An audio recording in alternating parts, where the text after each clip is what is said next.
Hey.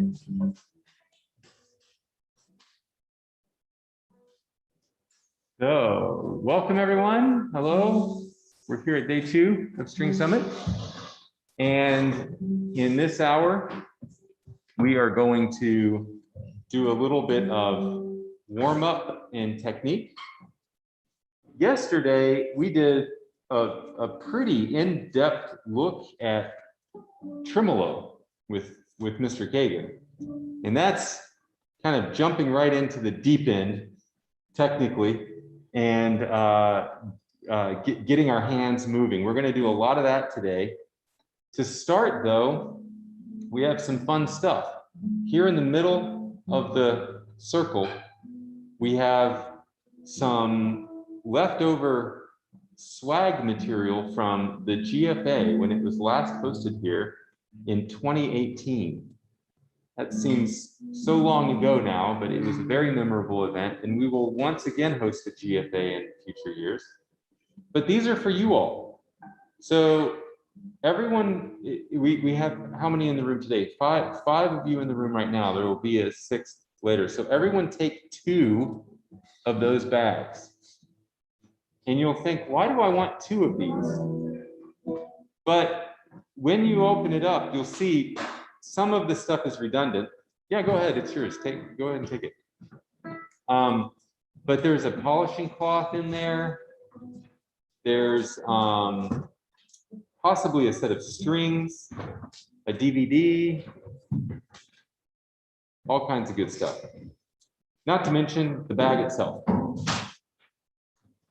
So if you want to hang on to that and carry your footstools and stuff around with you this week, you certainly can. You'll also find a pencil in there, which is a great thing to have when you're in guitar class. So all good stuff. Exactly. Hello. Hi. So can you hear us okay, Emily?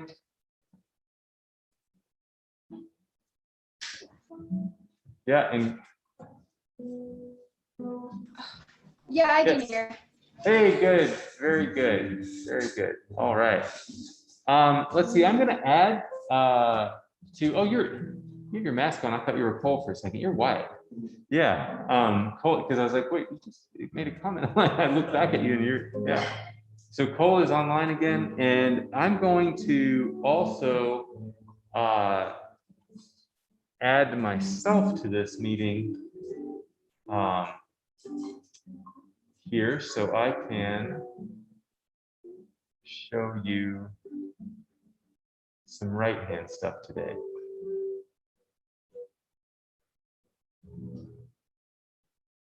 I'll just copy that invite there.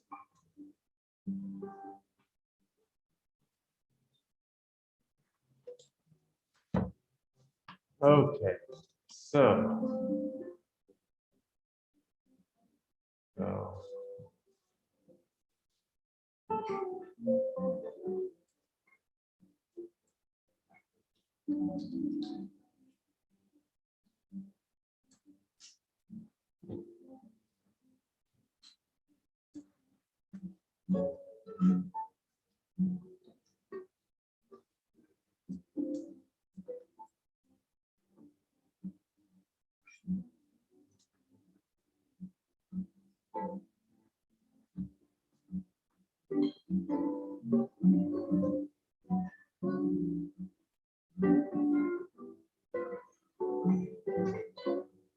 okay.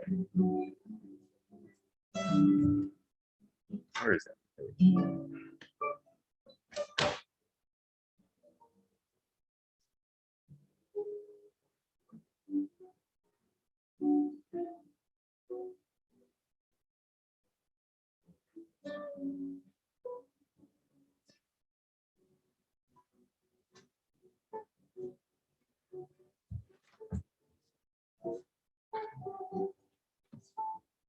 There we are. Now, where did that? By muting. There we go. There we go. Okay. So everyone, take a look at your technique packets that you have there.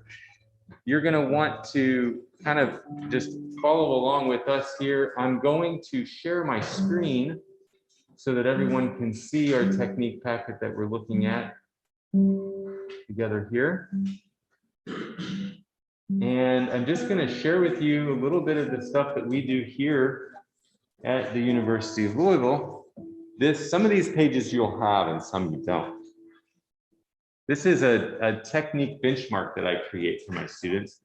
And this is a list of points that you want to achieve for your scales, arpeggios, and then if you're using a Royal Conservatory technique book, which I like and recommend, I have some levels there.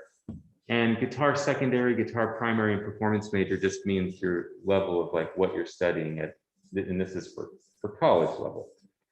So basically the way you could look at this list is if you feel ready and compelled to do so, you can just jump right in at the freshman college level and go for that. If not, then you just work your way backwards. So for example, if on the bottom category there in the Royal Conservatory series, I would like to see college freshman at a level 6, then that means that a high school sophomore could be at a 5, junior at a 4, sophomore at a 3, freshman at a 2, basically like that.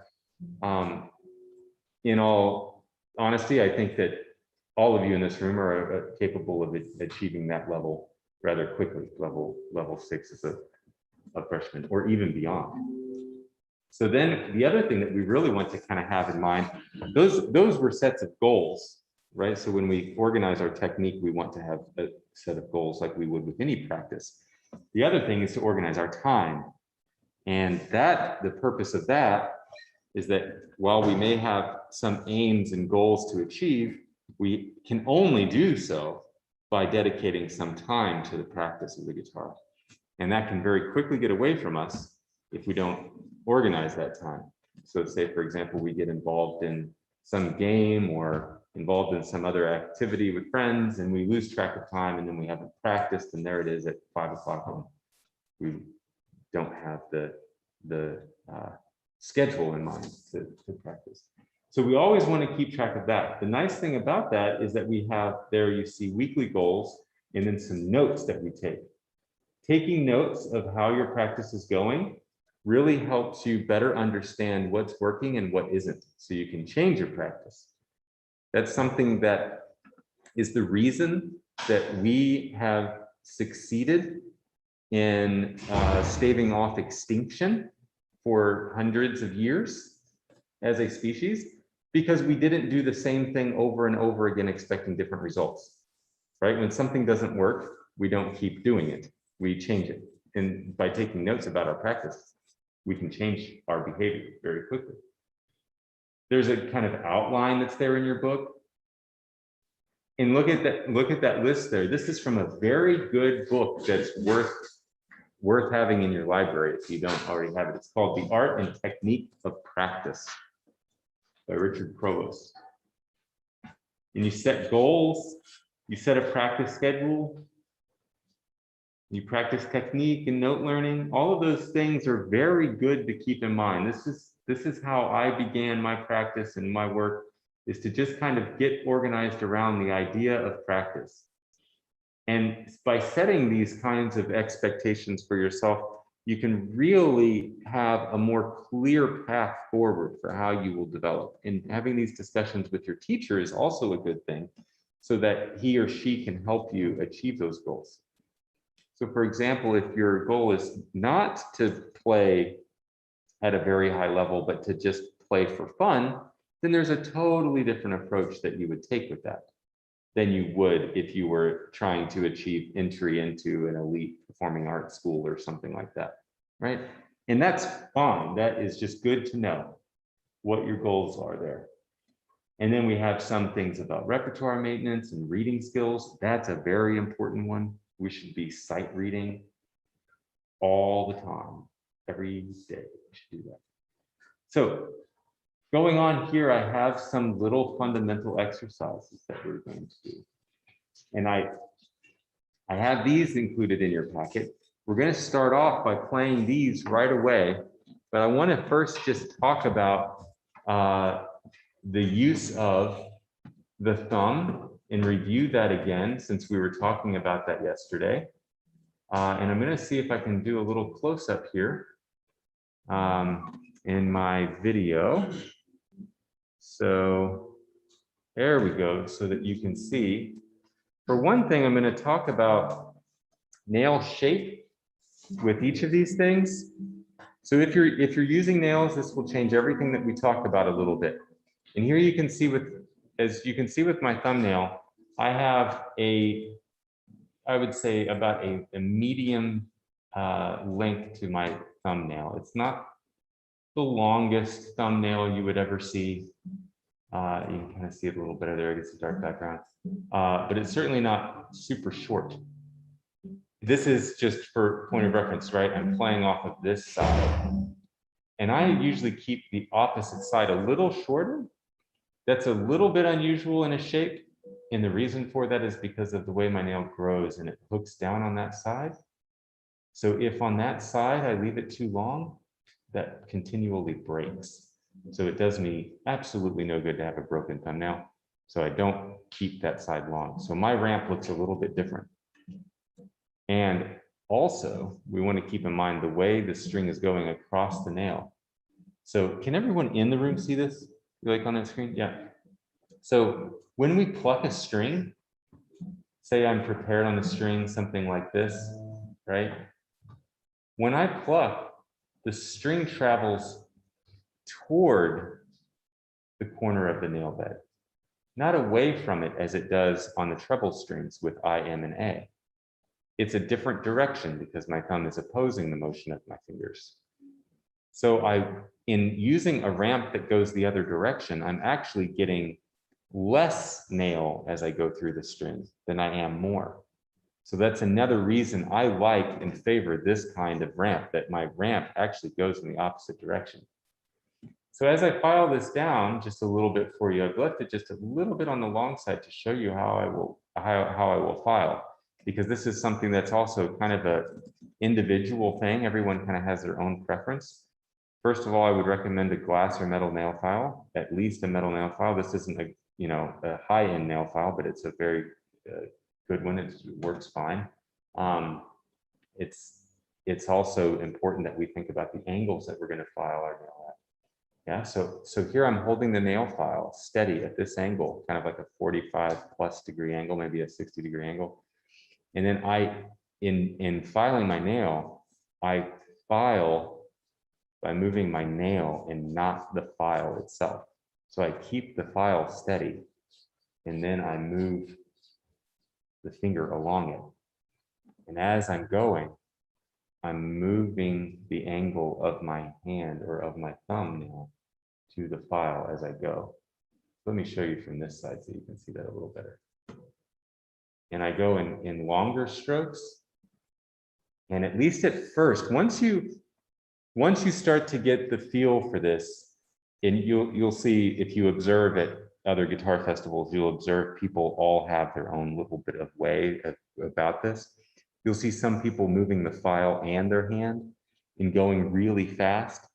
That's because they probably have a lot of experience doing it. If you don't have a lot of experience with this, it's best to move slowly, because obviously you can't put nail back on your finger once you take too much off. It's kind of like when you get a bad haircut, right? So it's best to just take off a little bit at a time. So then as I get over here to the opposite side, that's where now I'm ramping to that side, that opposite side. So all I do is I spend a little bit more time over there, and I get more nail coming off of that side. And then you get something like that as a result. You can see that it's a little bit shorter than it was before. And again, I have this side shorter than this side over here. And that little bit of dusting of nail shows that I've taken some nail off, some of the length off.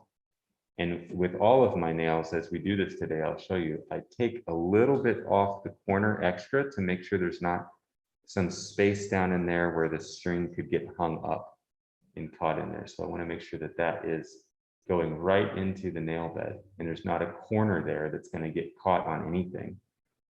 Sometimes, you know, for me, that's a spot like over here on this side will get caught on, even a doorknob or keys or the steering wheel or my guitar case handle, you know, things like that.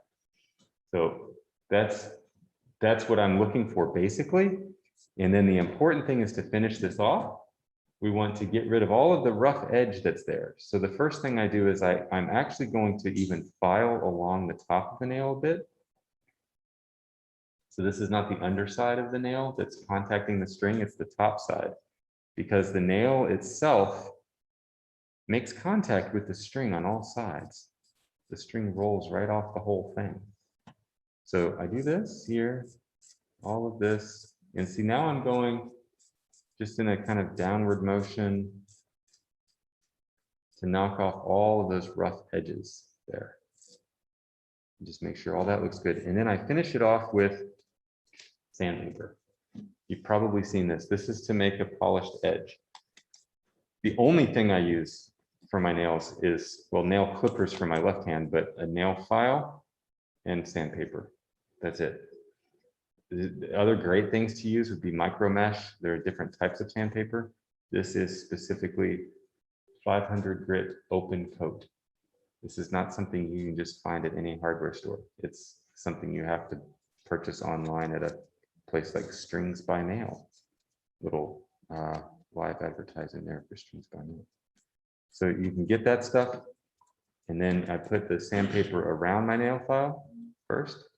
I do that so that I have a hard surface underneath the sandpaper. Whoops, I just kind of instinctively went to the eye now. We're doing the thumb first. So then I do the same thing. I just hold the nail file steady. And I move along the edge like that. Now this doesn't matter which way I hold this, right? I just happen to put the nail file like in that orientation. I could just as easily fold the paper this way and hold the nail file here and run it along. The whole thing like that. And now what I want to make sure we see is that I'm running my nail along the sandpaper, and I'm not only changing the orientation of the nail to the sandpaper this way, but I'm also going to gradually go all the way around like that to the top of the nail, so that when I finish, I have sanded, like if you imagine this is my nail, I've sanded along all sides of the nail. If you don't do that, you might hear a scratchy little sound, say like just at the beginning or end of your articulation of the string. Okay. So I just turned my volume down on that in case it was making a noise. Yeah, there we go. So, okay, so there we have all sides, and there you see I'm going a little bit faster now with the sandpaper than I was my nail file. The sandpaper does take some nail off, but very little. This sandpaper is actually intended for jewelers. So when you have maybe some fine gemstone or something like that that needs polishing, jewelers would use this. That's what this is for. So I just skipped a step here before explaining actually. So I take the nail file away next, and now I'm using my left hand fingers and thumb themselves as the backing. And the reason for that is the softness of my finger allows me to press into it, so that as I'm doing that, the sandpaper would be between my thumbnail and my left hand thumb, so that then I can press in, and that helps the sandpaper kind of envelop that nail and go all the way around it. So I know this looks confusing when you're watching me do it here, but I'm basically just holding the sandpaper in my left hand, kind of like I would hold a pick almost, right? And then I take the opposite thumb and I'm just pressing it into the sandpaper.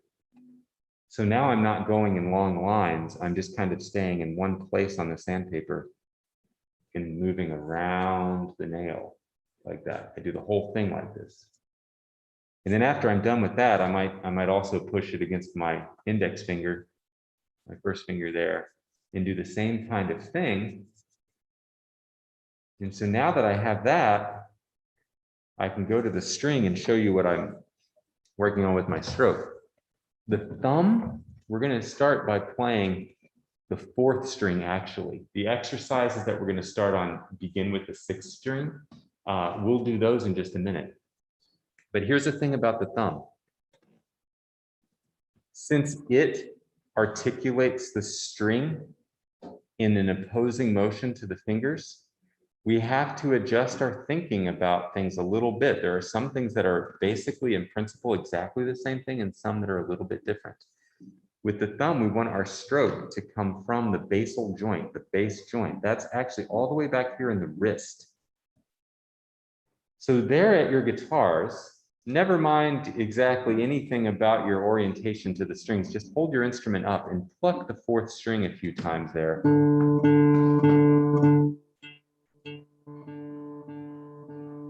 Just kind of see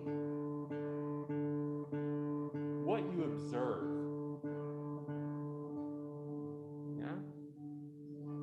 Now, the great guitar pedagogue Ricardo Isnaola describes us as artists and scientists, that sometimes in practice we have to behave like a scientist in a lab, and a part of being a scientist is just observing your world. So if you were to say, where am I plucking from? It might not be that you first guessed that this joint back here in the wrist is the source of that movement. A lot of us would say this middle joint is where the plucking is coming from, or even this tip joint. Sometimes we'll even see kind of like wiggly little tip joints moving along. So we call this tip joint, middle joint, knuckle joint, or basal joint, okay? So this joint back here is moving just like scissors. Just imagine that you're using scissors or garden shears, and you're just making that motion, yeah? Kind of like thumb war. If you've ever played your friend or brother and sister in thumb war, you take them down for the count, right? So now, in addition to that, I want us to make a motion that's there are different schools of thought on this. I'll just say that. So there are more than, there is more than one way of doing this. But in this method, I'm going to play free stroke, and I'm going to pluck in a small circular motion, like that. See that there? And what I mean by circular motion, so if you're looking at my thumb from this angle, away from the guitar, I'm almost making a little oval, I guess I would actually say. And my goal is to make contact with my eye finger right there. Yeah? Yeah?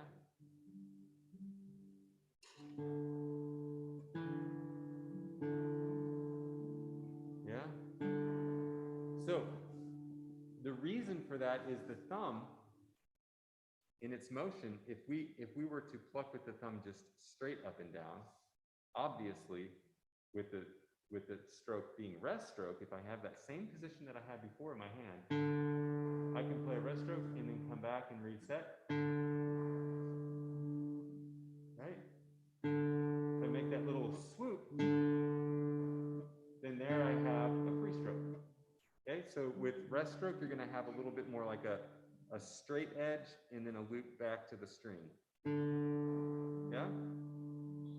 Now, here's the next thing I want you to observe, and this is just going to kind of prime our thoughts. I want us to play D, then A, then E,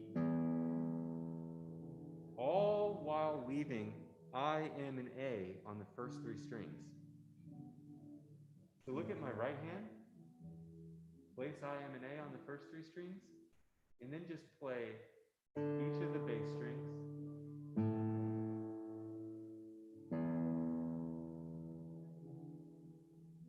Okay?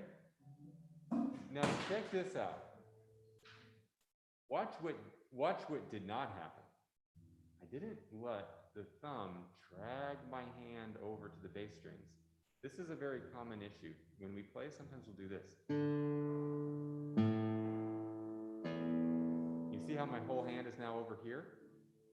So as we're playing, sometimes we'll be playing and then we're reaching for the treble strings because our thumb pulled our hand that way. We don't want that. We want it to stay there. Okay? So let's start off by just playing 4 times on the D string, 4 times on the A string, and then 4 times on the E string together. Okay. So here we go. 1, 2, 3, 4. Free strokes. Yep. And then free strokes on the A.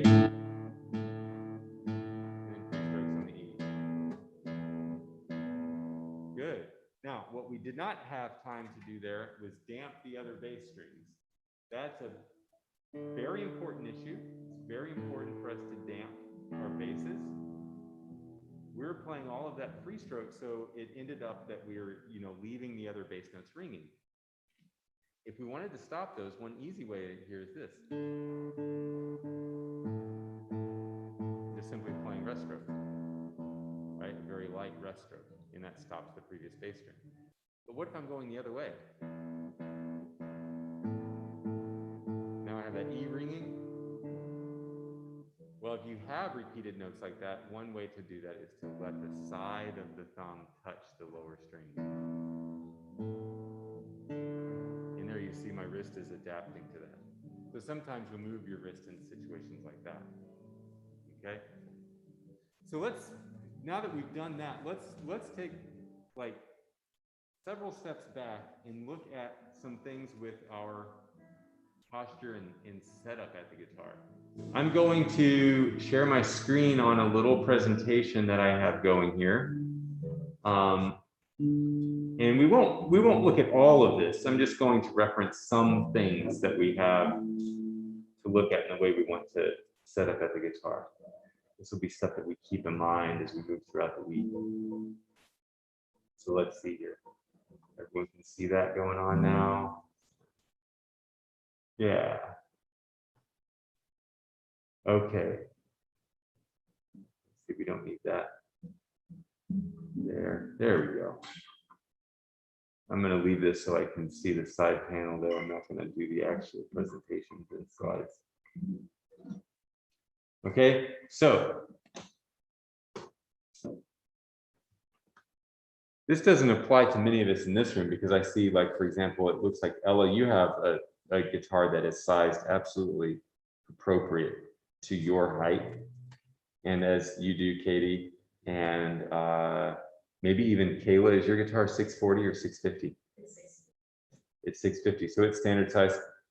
Yeah. Kayla is a grown-up. She can play a full-size guitar, yeah. But a lot of guitarists are now switching to a slightly smaller scale length, which is the measurement from the bridge saddle at the soundboard end of the guitar to the nut at the tuning peg end. That measurement is normally 650 millimeters, but a lot of people are favoring something a little bit smaller. As you see, they're also measured in centimeters, would be 65. So take a look at this. There's a nice photo here of the sitting position we want to have. Seat height approximately 18 inches. All of these chairs in this room are, in fact, 18 inches. They are exactly 18 inches. Doesn't really matter exactly what that idea is, that ideal height is. The main thing that I measure it by is not by the inches of seat height, but by the orientation of the leg. Your femur ideally should be at approximately a 90-degree angle to your ankle or parallel to the floor. You want that to be parallel, okay? So everyone have a look at your seat there, and as you look down at your lap, are you sloping down or do you have like a 90-degree angle to your ankles parallel to the floor? You should have something that's a little bit generally like this. Yeah, you might have a slight slope downward. In that case, your footstool is helping you, right? That's what you want, is your footstool to help you counteract that.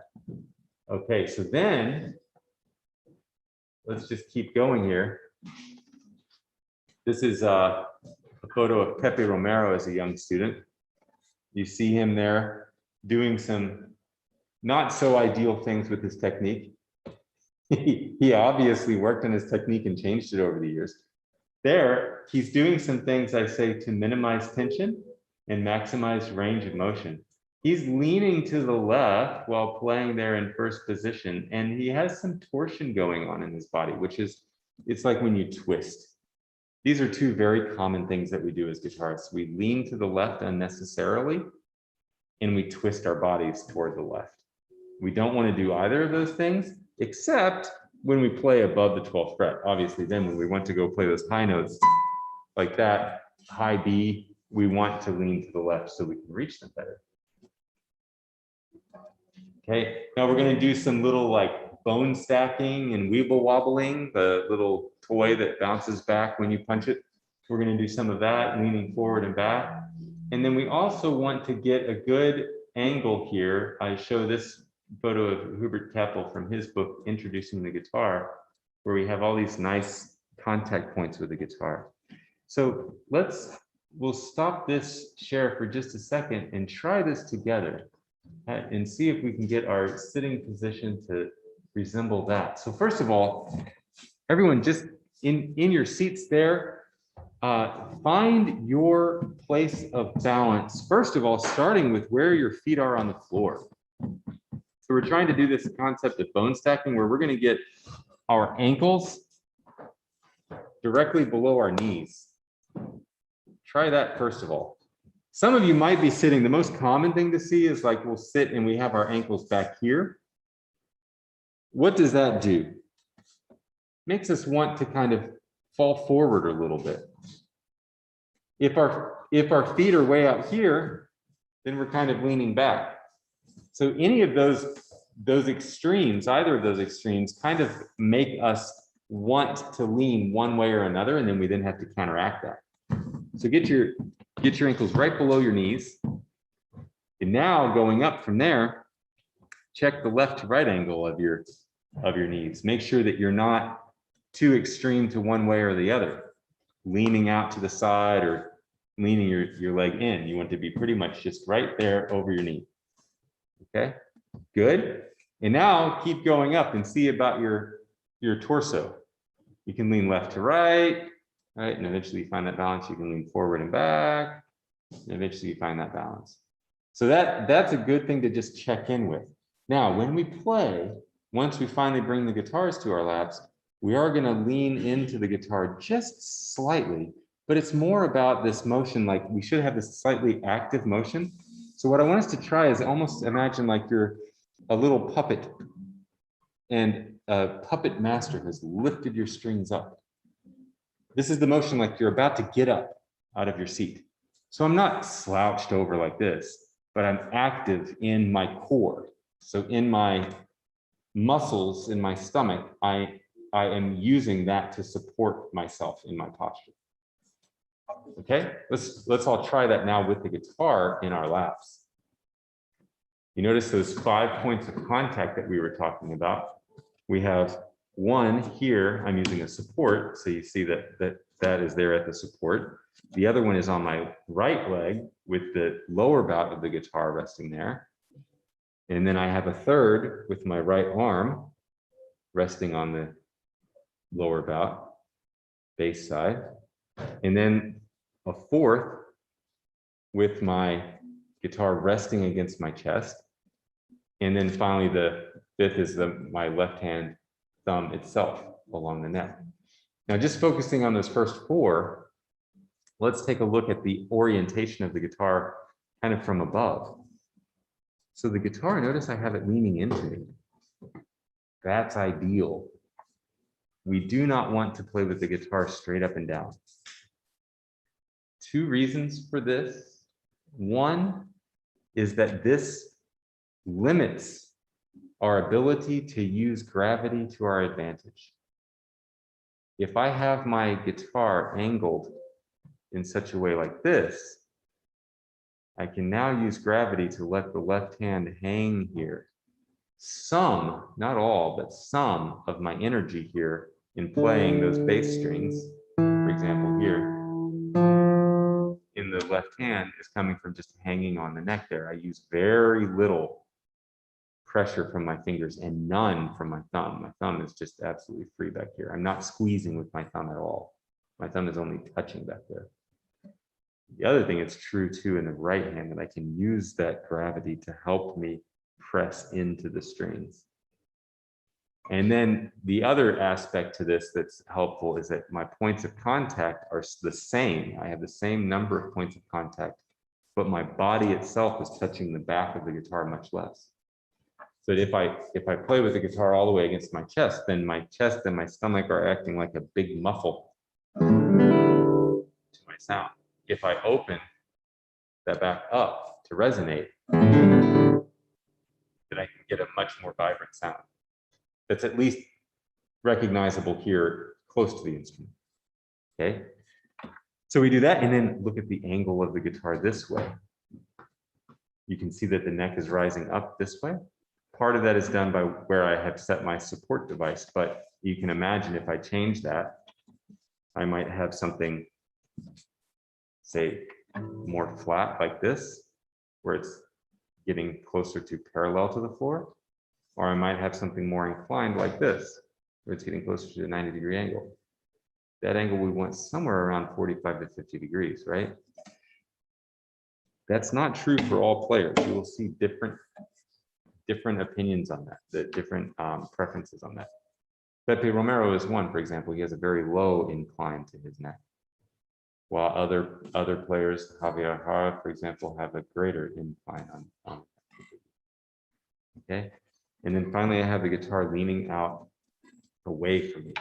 This is something that you'll see in a later slide.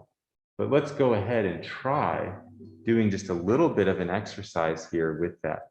We're gonna just hang here on the neck with our left hands. Okay, so just hang out there, yeah? And just let your elbow dangle there.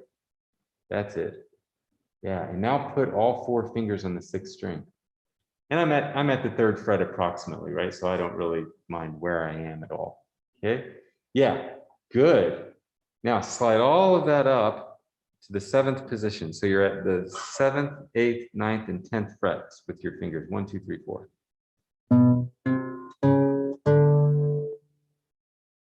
Yeah. Good, good. So everyone's looking great here. Now take a look at your left hand and look at the orientation of your fingers to the string. Yeah, good. Now notice, even with my larger hands, I allow for some amount of the knuckle side here of my 1st finger to touch just a little bit, the underside of this knuckle near my palm, to touch the side of the neck if it so happens. Obviously, I want that 1st string to be able to ring if I needed to, but I definitely don't concern myself with whether that is too close or not. I am more concerned with the curvature. I want a nice curvature in my fingers and not too flat there. And then the orientation of the fingers. All of you in the class here are looking really great with that. And so there, those of you there at home, take a look at the orientation of the fingers in this way. Look at the way my 1st, 2nd, and 3rd finger kind of lean to this side, the thumb side of my hand, especially the 1st and 2nd. And then my 4th finger is much more parallel. Let me get that angle there, that way. So, sorry, perpendicular to the neck. So you see my 4th finger is more perpendicular to the neck. That's what you want, ideally, in your left hand position. Is for your 4th finger to come down to the neck like that. So now let's just try playing pluck once in the bass and just place each finger actively on the string.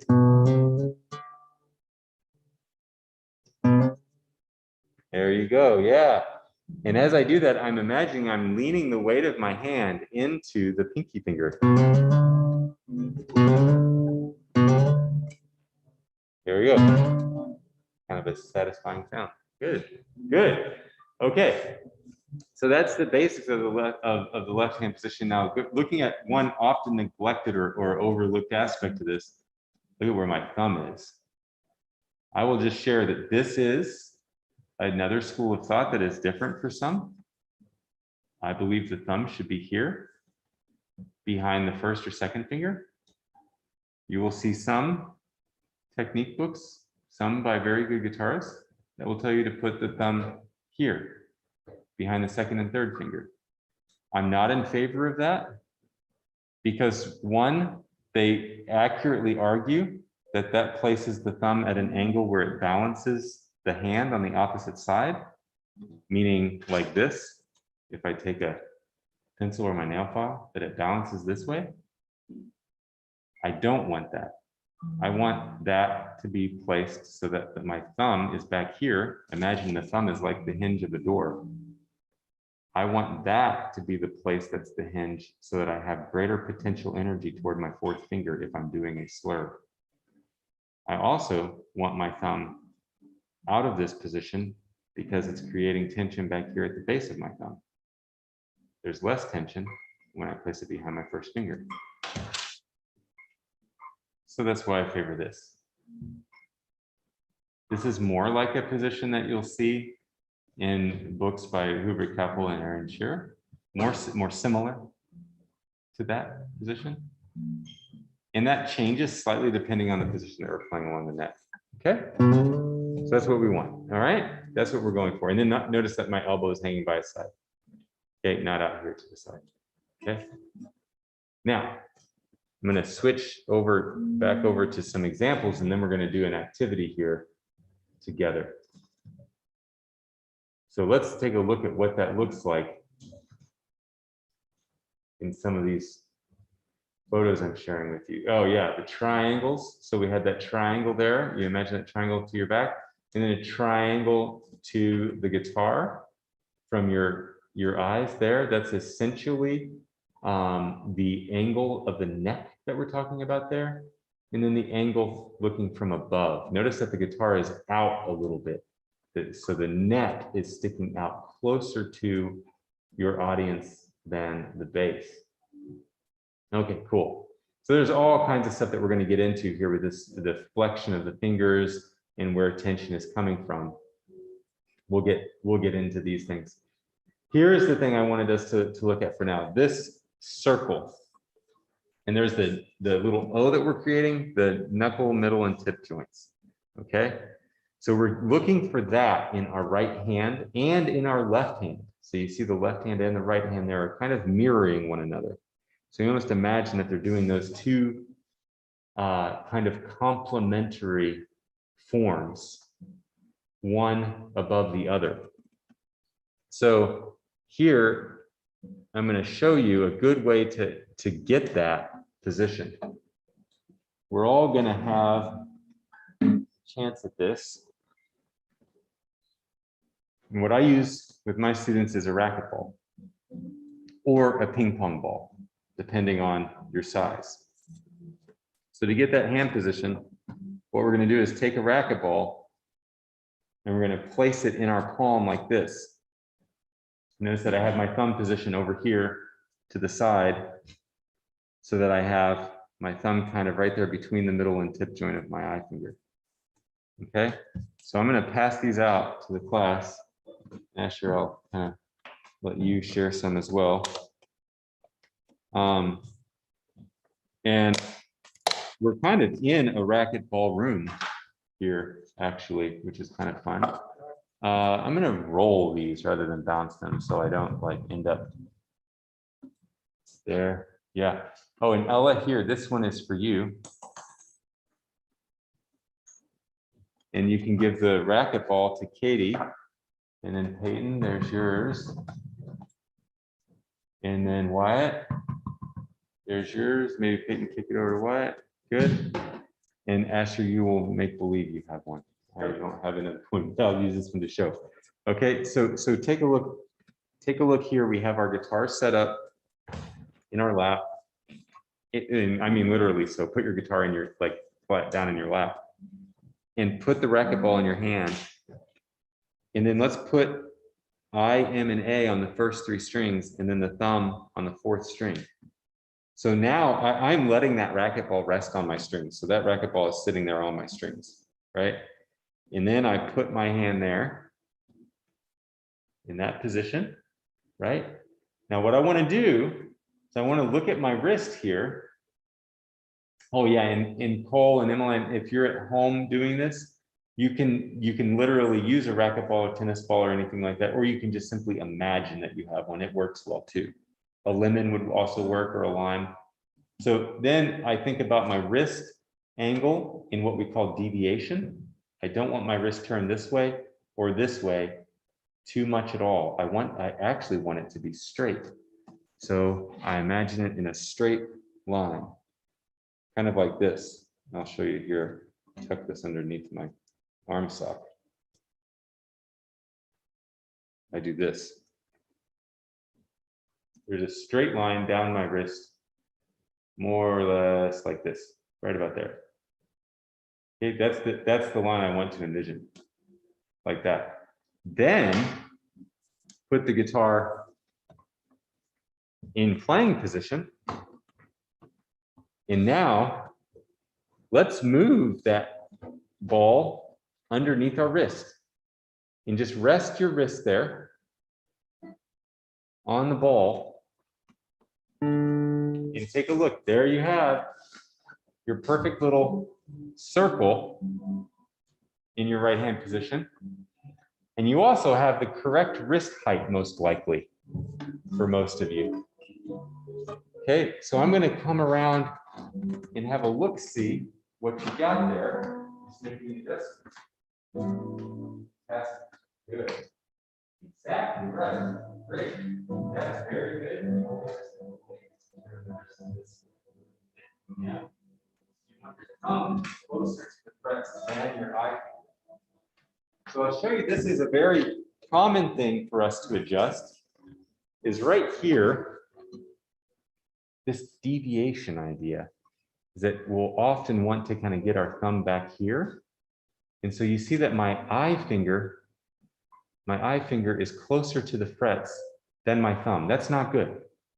So when we hold that racquetball against the strings and we have IMA set up there, we put the thumb, one way to think of this is put the thumb over the sound hole and have I at the rosette. That will ensure you get exactly what you're looking for. And then you take your sparkle stick and you just check that you have a straight line there. Straight wrist. One way to do that is you can balance that thing right there from your forearm to your knuckle joint. Okay? Now, here's another thing that I do with students often to get that distance from the soundboard set for the wrist. I'm going to put a wristband on, and then I put that racquetball underneath the wristband. This is a temporary thing. I don't recommend doing this all the time. Then you have that racquetball there, and it helps you just maintain that distance from the soundboard. And then you go about making your little circles and everything, and you have a reminder there to not go any lower than that. This helps if your problem is having a low wrist. Some of us develop a high wrist that we get too high away from the guitar. So it can also help you that you should feel the racquetball touching there. If you feel it not touching, then it's an issue. Okay, so I'll pass these wristbands around for you guys to try out with your racquetballs, if you like. But let's go on, and to finish this out, I'm going to go back to share our exercises there. We're going to get that perfect thumb stroke today. So we did our little bit of work on getting our thumb shape down, and then we're going to do our thumb stroke. The big reason I mentioned the stuff that I did about the thumb shape again, by the way, it's a very common problem with right hand technique, stems from issues with our thumbnail shape and length, especially the length of our thumbnail. Okay, so that can lead to a lot of issues. Let's start here in this little Ruggiero Chiesa exercise. I want us to start right here in measure 3 with the D. And as you go, you can simply move your hand along so that you obviously don't want to leave your eye finger on the 3rd string when you play. But let's try that together and just play all free stroke with the thumb, okay? This is exercises for the right hand, all with thumb. Okay, so here we go. 1, 2, 3, 4. We have a D. And then go on to G. And then B. Don't worry about damping the basses for now. And then finally the open E. And then back to the B. And then the G. And then the D.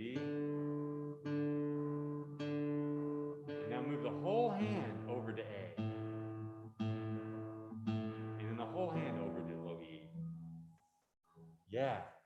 Now notice where, good. Notice where my hand ended up. So my I, M, and A fingers are now on the 3rd, 4th, and 5th strings, A, M, I, 3rd, 4th, 5th.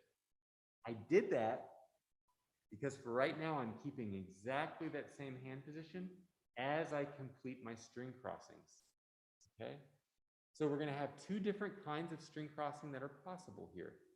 We can either do a string crossing in the right hand with a sawing motion, right? I'm using my saw, sawing wood. Or I can do a chopping motion, right? One moves exclusively from the shoulder or maybe a little bit from the elbow, and the other one is only from the elbow. So if I'm chopping this way, I'm moving only from the elbow. So let's try that. Set up on the 6th string with your thumb. Let I, M, and A now just hover. And let's just open from the elbow, kind of like a door swinging open. And go all the way to the floor like that. Just one big strong, right? Yeah. And then like, so for example, like, you know, in your sitting position, this will make a difference to how effective that is too. So just sit like that, like upright.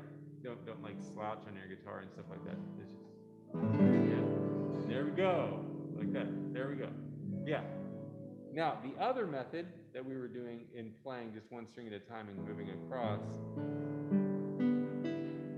there I'm moving back here at the shoulder.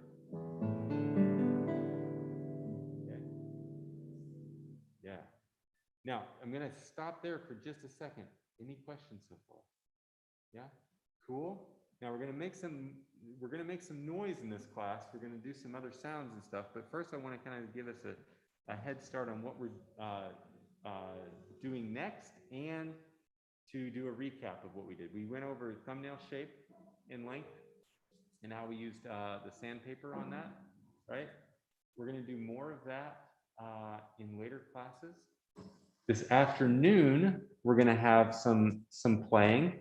We're going to do some playing where we can involve those of you at home as well. And we're going to do some playing here in the class and some small ensemble stuff.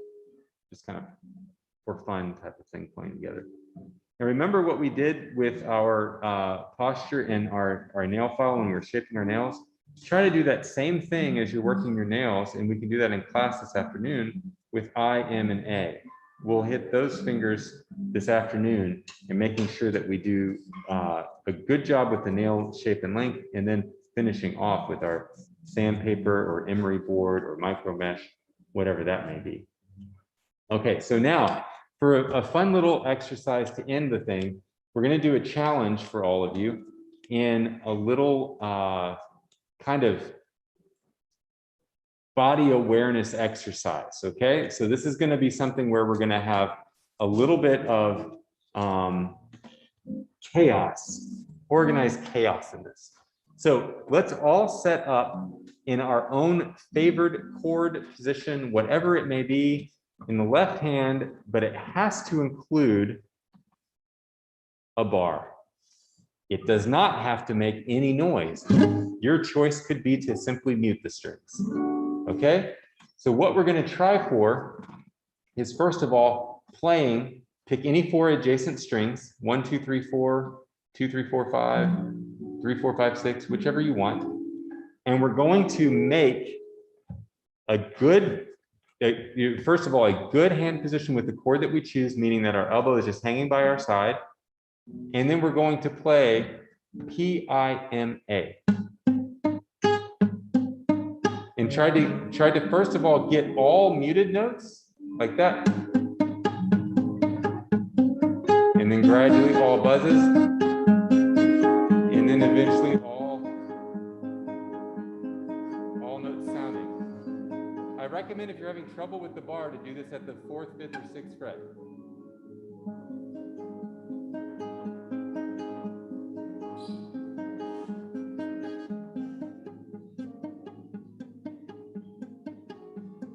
And then increase the weight. Come back to it. Watch your elbow that it's close to your side. Good. Now we're going to do PIMA, but do it 2 times at this tempo, and then 2 times fast.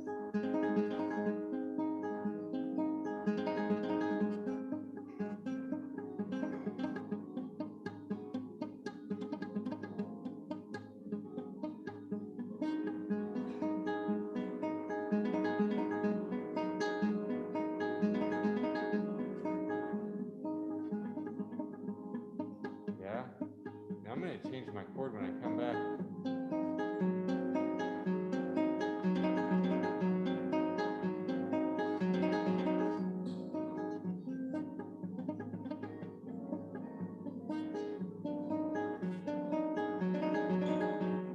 So I'll show you how I do this. This is just kind of a for fun thing. And yeah, by the way, use the mirrors that are in the room to your advantage if you need to. So what I do is sometimes in just having this fun with this is I'm making a bar chord shape because I want to remind myself of the weight that I can use in my left hand, my left arm, but also because it reminds me that I should not have my elbow hanging out here to the side as I play, right? But I might just pick some chord, say I start off with a major chord, and I start off with all muted sounds. And then I gradually try to get all buzzes.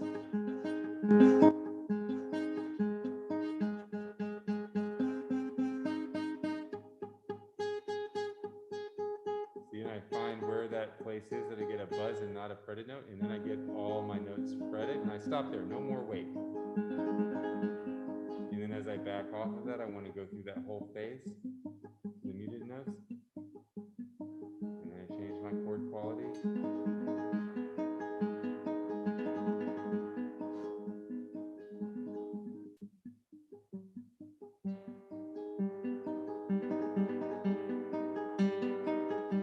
Now playing an augmented chord, you know, you do all these kinds of fun things, okay? So, yeah, and with any kind of chord shape that you like. Good. Any other questions there? Anyone have any other questions before we break? No? Okay, so what we're going to do today, we'll meet back here in the 1 o'clock hour for our masterclass in performances. We're going to have a little bit of performance time at the beginning. And then if any of you want to play something for me, you can. And we're also going to do some group playing. Okay? So that's what we're doing in the 1 o'clock hour. This is kind of like what we did yesterday, where you have like a little lesson. Okay? Peyton played, Nathaniel played yesterday. That means you're welcome to play again today and play something different. We can also have time for not really like a masterclass play session, so to speak, where it's a lesson, but simply a thing that you play and share, and we just hear it, and that's all you're doing. And it goes for those of you online as well. So if you want to play something for us, we'll stream that out. Okay. All right, we've got just a couple of minutes to get upstairs for lunch. Lunch again today will be in the lobby or the front steps. It looks like a beautiful day outside. So I would recommend grabbing that lunch and having a seat on those front steps. Kayla and Asher will be with you, okay? Great, it's good to see everyone. We'll see you again at 5.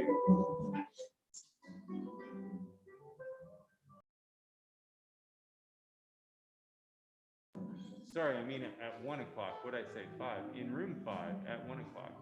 See you at 1.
Has everyone given me back the racquetball?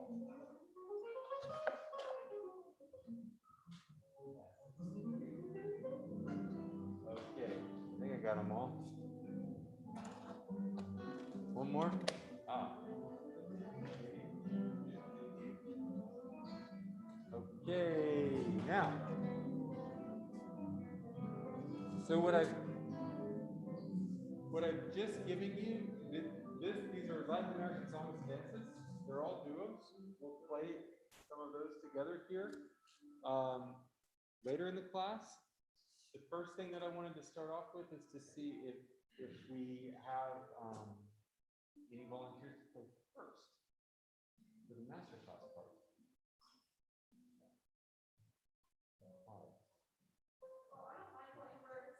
Peyton is always volunteering to play this. That's great. I love it, Peyton. All right. So, and I thought about playing my first piece, but I was like, no, I'm going to go for sure. So I played one of the empty ones. oh, good. Okay. So, the volunteering first to give it a third portion. Thank you.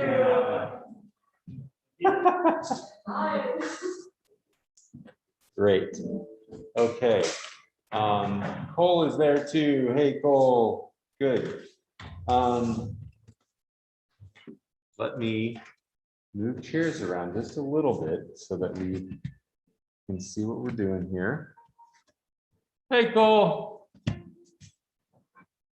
Let's see our orientation here. How about this, Katie? You sit there. We have these. Yeah, I have two and two this thing. Bring the one piece there. And let me see if I can help us with, maybe we can share this score here. Yeah, I'm gonna play Willow. Okay.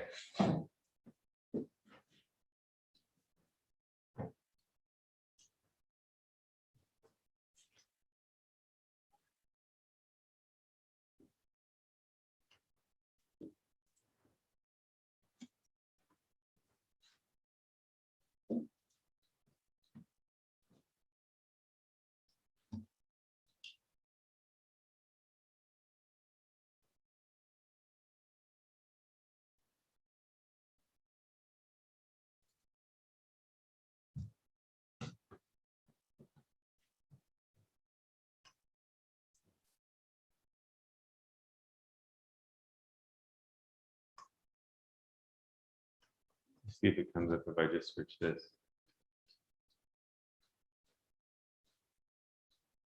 Yep, it's going to be this guy right here.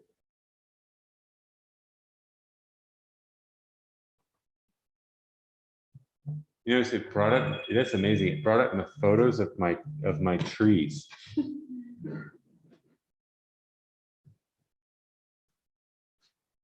Open.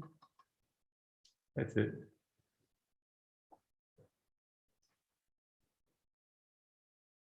All right, so those of you who are at home will also see the score. I'm going to share the screen. And you can, so if you're watching, you can choose what you see. I'm just sharing the screen and you can focus on our class video if you want to see that part of it. So let's see here. We have to scroll down.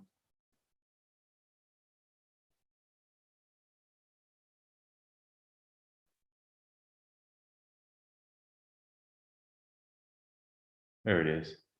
That's it. Okay, so so Peyton is playing this piece. It's one page here. Willow by Andrew York. As you see, it's in 3/4. Includes some little harmonics and such in there, and all kinds of fun stuff. So why don't you go ahead and play through it, and we'll give you a one-time through warm-up performance, and then we'll do it. So why don't you kind of play through it once? It's just like this is a trial and error thing. Just see how it goes. Okay, yeah. And we'll play it again. How's your tuning? Can I Well, hear I just tuned, but do you think Oh. it sounds good? you? It does. Good. All right. Let's do it. All right.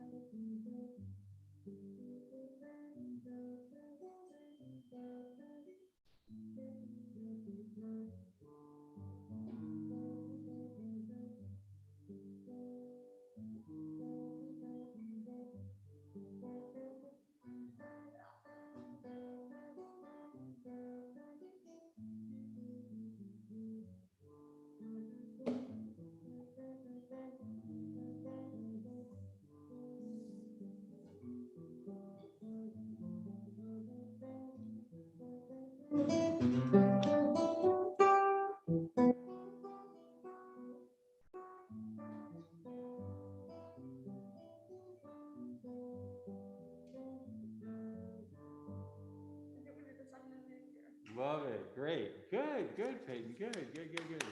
Nice. Okay. So this piece is one of 8 discernments, I think it's called. These are usually like 1 or 2 pages each. And this one is a great etude for us to talk about our ability to balance voices, like we talked a little bit about yesterday, which also involves projection. And one of the ways that I want us to achieve that is to work on our right hand position. Okay. So you are currently playing with no nails. No. And that's something that we've been, so Peyton is my student, and working a little bit online, and obviously in addition to being a student at the Performing Arts School. But in our online lessons, it's more difficult to really work on these intricate details of technique that can be hard to adjust without being physically present to say so what's happening, right? So here's something that we're going to try. It's new to you as of this morning, but I want you to try out your wristband, put that on your right hand, and now put your racquetball underneath it. Okay. And this is what this is going to do is increase your wrist height. And the thing that we want to imagine here, by increasing your wrist height, we are increasing the amount of pressure you can put into the string and still follow through, not hitting another string. So if I were to have a really low wrist and I tried that same thing, I would get this, right? And we don't want that unless we're doing, right? Then we want to hit 2 strings. But we're beyond that. You've done Smoke on the Water, so now we're into playing 1 string at a time, okay? So try that with your newfound slightly higher wrist. Just the 3rd string, I mean, with I, 3 stroke. Yes, that's very good. That's very good. Good. So now try playing just as your hand is. It looks great. All of your setup looks really good. Just play the first 3 strings, 3 stroke like that. Yep, exactly. Good, Peyton. Now, just as kind of a little, we're sharing the score up there. But just imagine if we, I guess for those of you who are at home, you can pin our video of the class so you can see Peyton a little better here. And I'm just going to spotlight that video there for a second. And watch in Peyton's right hand position. Watch the follow through that she's getting, especially with your A finger. And what I want you to imagine, Peyton, is that you're going to try to take your A finger and get it to go all the way through your guitar and touch your elbow. Okay. Like. That's the idea. Yeah. Now look at the way that your tip goes in toward your palm. I want you to imagine that it's going more so through the string and it would come out the other side here at your elbow. Okay. Like. Uh-huh. Exactly. Now that doesn't change much in the sound, but the release is different. So now what it can take is more weight into the string. So press that string, physically displace that string toward the sound hole or toward the soundboard before you release. So you get a big full sound like that. Yeah, do that again. There you go. Now, very nice. You just got a better tone. So when you're playing without nails, the amount of tip that you have on the string will change your tone as well. Okay. So sometimes when we're playing without nails, we have a tendency to get way too much of our finger underneath the string, and we end up kind of like lifting the string up, and we get this very kind of like thin, bright sound instead of into the string with rest stroke or into the string this way, even if it's a free stroke. Let's try that again. Yeah, there you go. Now do that and then press into the string a lot more. There, and now you get, yeah, you have the reaction like you just eaten a lemon. Yeah. So check your hand position there and relax into a nice circle with each of the fingers. You see how your tip joints are kind of straightening out? Yeah. Now try that with the A finger alone. There you go. Yep. And now begin to let I and M hover. And everyone try this at your guitars there. Just let I and M hover. And then let's all play that first string until we get louder and louder. Yeah. Brilliant. That's it. Yeah. Yeah. And I'll come around and just check you guys. Yeah. Yeah. Yeah.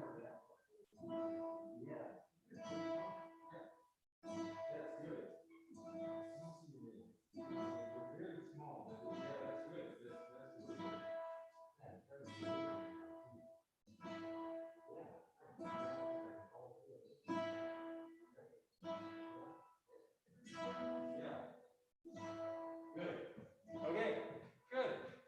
Okay, so what we can do is just try each finger now, go to the second string and do the B.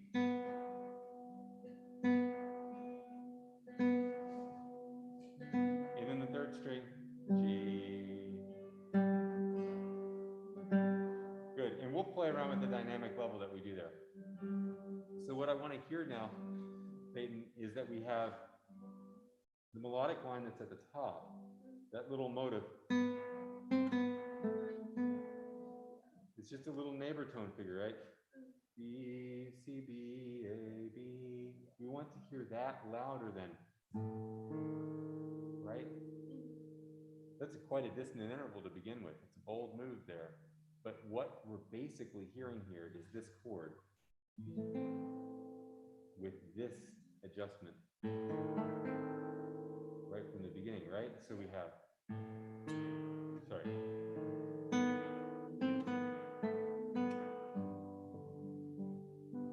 You see how I played those at different volumes? Can you try that again? Yeah.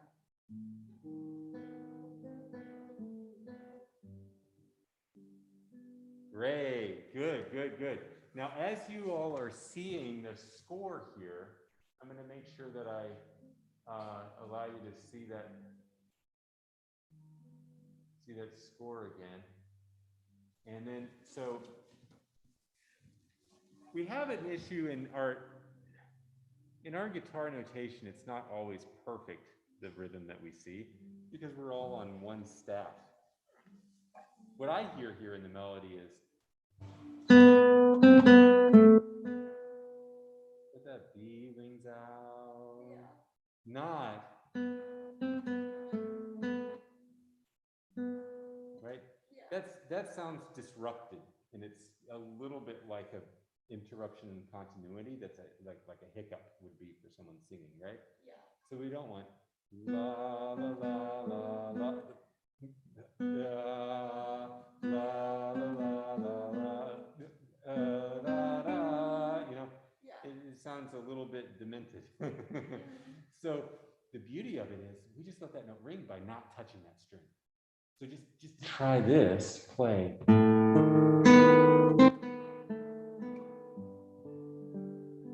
I didn't touch the second string again.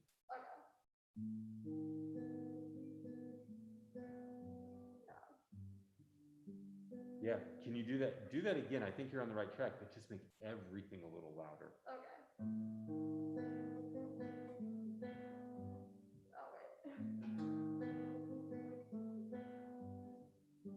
There you go. Right, now we're beginning to shape the melodic line. So let's focus only on that note. And I want you to listen to one thing here. So when we use musical terms, we use them because we're going to come back to that concept, and it has meaning in a larger level than just this piece. And the term that we want to work on here is legato. We want to play as smoothly and connected as possible. And when we wish to play legato, one of the greatest enemies of that, or obstacles to that on the guitar, is the right hand over preparing, or the left hand unintentionally muting. And both of those things are possible here because we, one, have notes that are on the same string, and we have notes that are on adjacent strings. So when we play notes on adjacent strings, sometimes we inadvertently touch that string with our left hand. And I think that happens when we have this.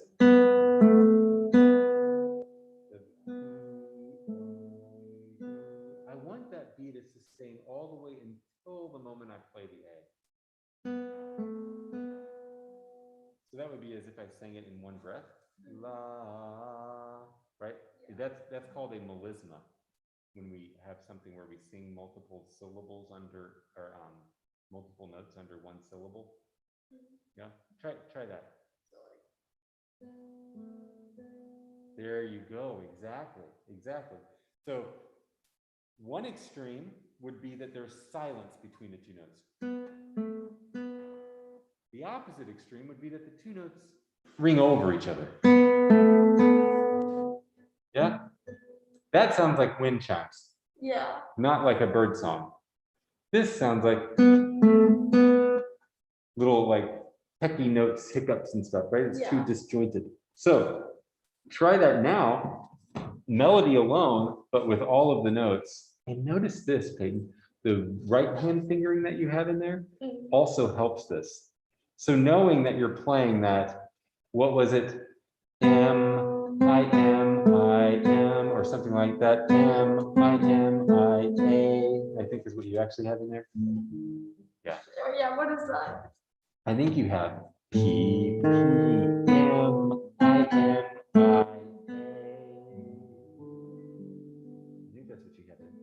Yeah, I haven't been playing that, but that's what I Yeah.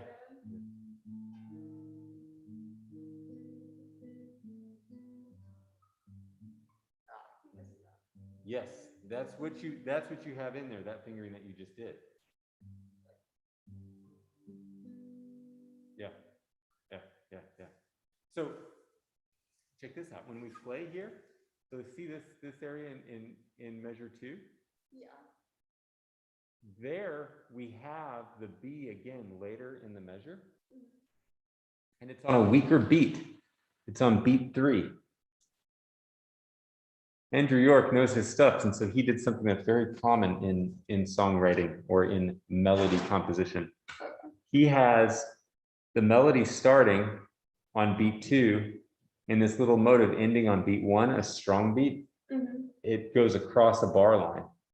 That's very common for motives and melodies to do that. This little subphrase or motive that we have here goes into a strong beat, and then it's kind of echoed on a weak beat. What we want to avoid, what we're kind of saying is like, we're reimagining this B as if it were a half note. If we wanted to write that as a half note, we could have, but then we would have had to write these notes over here all stem down. We would have to write them with a different stem direction, so it would be clear they were part of a different voice. So that would be a half note ringing out into there. So I'm going to interpret this now as if that's a half note I'm playing.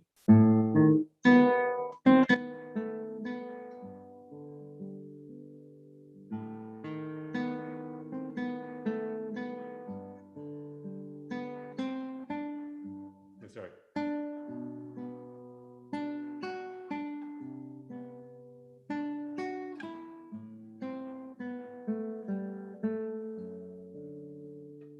Something like that, right? Yeah. So don't touch the second string B when you go to play the G chord. Play the B and let it ring out. Do you hear how you're touching it again with your right hand? Yeah, yeah. Exactly, yeah. So everyone kind of has heard something like this E minor arpeggio, right? There are dozens of songs that do this, that start off, right? Most of us are already thinking about a band out of San Francisco that was founded in the early 1980s. But we want to let those notes ring over, okay? If I were to stop those sounds, then I would get this.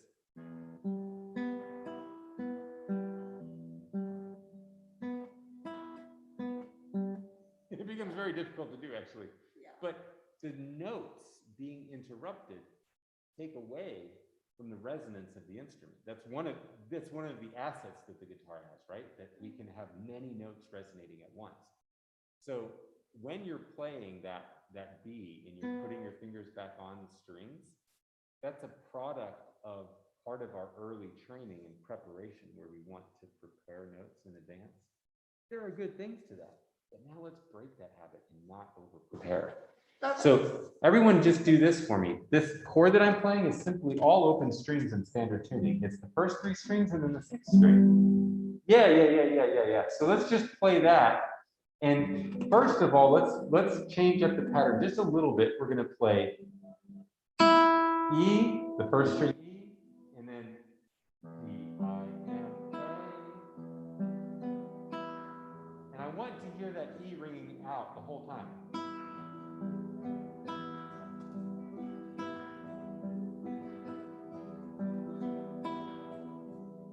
Exactly.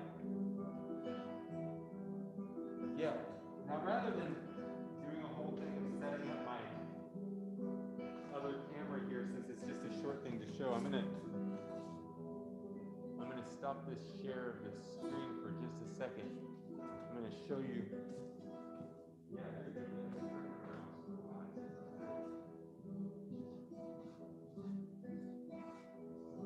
watch what my right hand does here.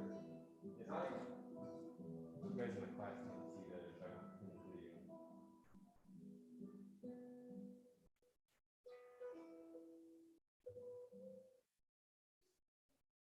That's it. You keep going. There we go. So have a look here at what happens with my way. There we go.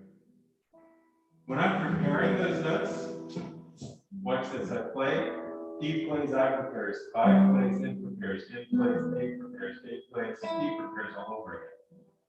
Okay, so that's what I want to happen when I play here.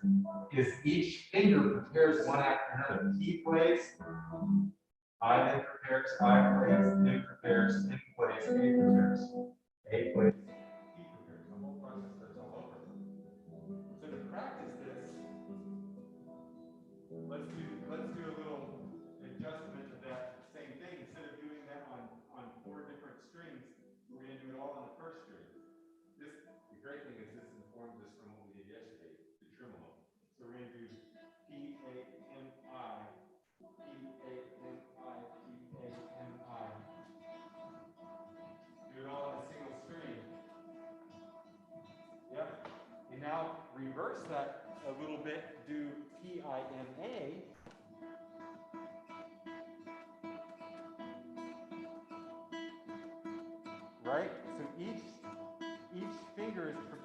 one after another. And get that louder. Increase that volume. Good. Now put the thumb on the second string.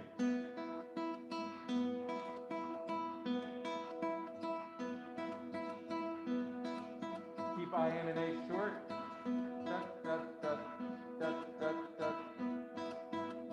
Good. Now go to the third string.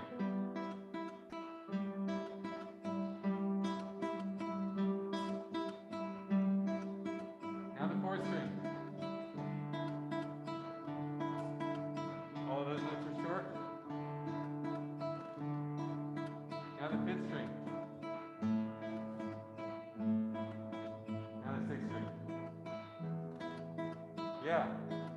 Now put the I finger on the second string.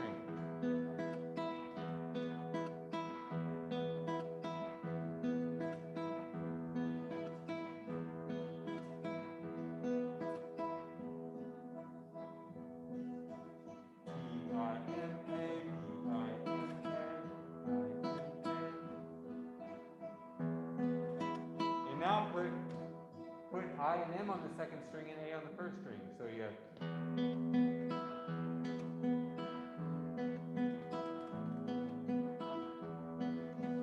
and then finally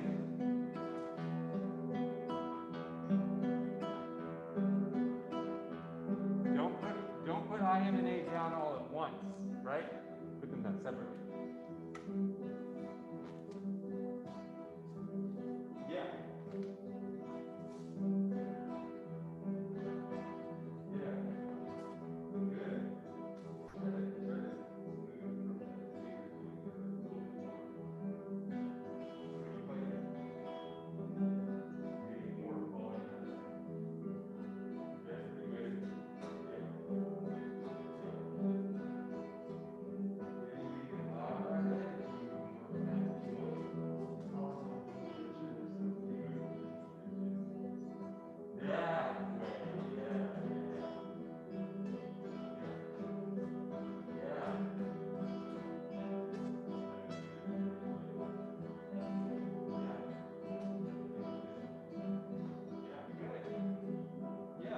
Okay, so now let's see if we have helped Peyton not damp that note.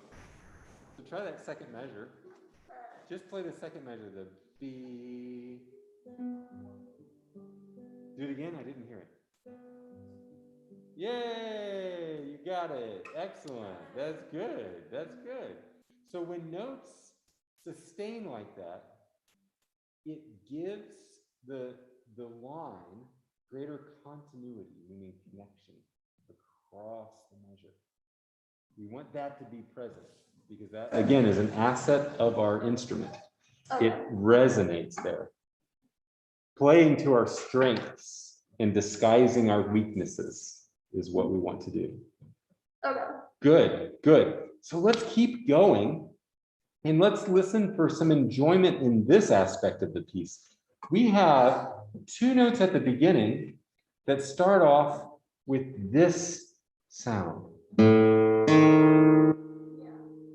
Quite harsh sounding, right? Yeah. And look at where that goes in the second measure. We then have in answer to that, it's almost as if the two notes have relaxed in a way or settled in a way, right? Yeah. So the piece starts off with a lot of positively charged energy. Yeah, now I'm playing it louder than it's marked. It's actually marked mezzo piano. Let me make sure I share that again. Yeah. This right here. Good. So you see, it's marked mezzo piano, but even at that, we can have within that contours or levels of dynamic that respond to one another, where that mezzo piano at the beginning might be answered by even greater softness and an echo in. Okay? Yeah. So let's make this a duet. Okay. Will you play only the notes on the fourth and fifth string, and I'll play that whole thing? Okay? You go ahead.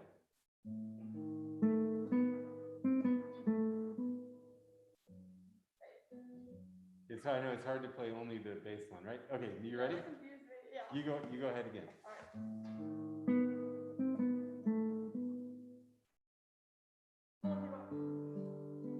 Okay. Yeah.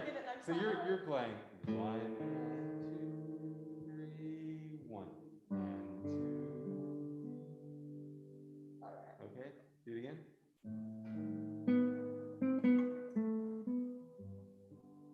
Yeah. So what we have there is a grouping of measures, two measures that go together. Okay. This is a way that things normally work. It's the and then method of improvisation, right? So you know, in improv classes, a lot of times, one of my favorite things is live comedy improv. And one of the techniques is that you start off with you say something and then you add, like, I'll say a couple words, then you add a couple words, and we make a story out of it, right? So I'll say the dog. The dog went to the store. Okay, so you're adding more. Okay. The dog went to the store and then The dog went to the store and then he bought a snack. the dog went to the store and then he bought a snack. After that, The dog went to the store and bought a snack, and after that, he went home. Okay, so you're making it even more elaborate than the actual improv technique needs to be. I mean, I didn't explain it very well, but the point being that we're taking ideas and pairing them together for meaning. Okay. So if I just say the dog, then you're left thinking like, well, what? So what? What about the dog? The dog went. Oh, then we have action there, right? So then that activates the story immediately. The dog went. So now we want to know, where did the dog go? And you answered that for us. You said the dog went to the store. Yeah. Yeah. So now that is what this first interval is for us. That gives us the subject and the verb. It also gives us a little bit of the atmosphere, right? Yeah. So our character might be the melody, right? Yeah. Yeah. So imagine that we have that. What happens in the course of your story? You had tension and resolution. The dog went to the store. Oh, you went to the store. Okay, I know where he went. Now, what's going to happen when he gets to the store? What kind of store did he go to? He bought a snack. Oh, cool. And then there's resolution. He went home. Yeah. Yeah. So you can even do this.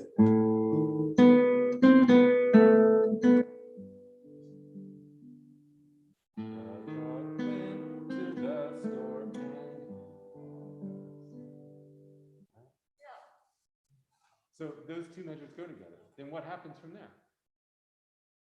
Like that. Oh, wait, that's what you said. Yeah.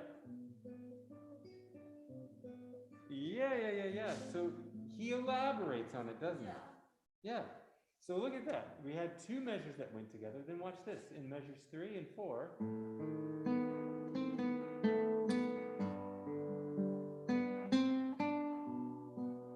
It carries on. And no, that's not the end of it.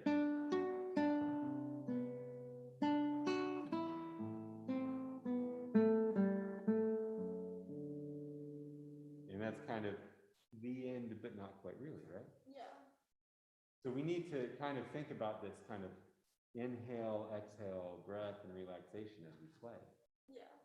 Can you try to play that much for us again and see if you can tell us a story with your playing by shaping those lines more like you would in telling a story, where there's activity and like energy and then relaxation. Okay.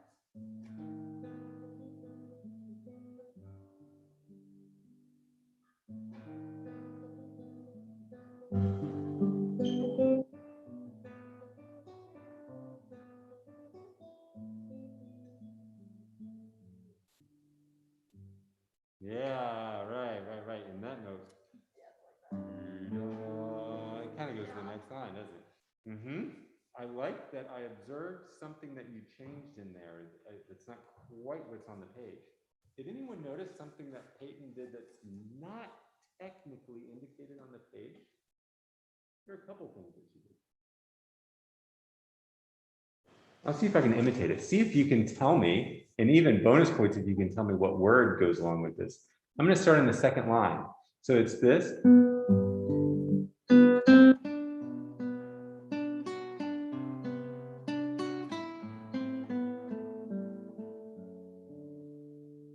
Like a crescendo and decrescendo?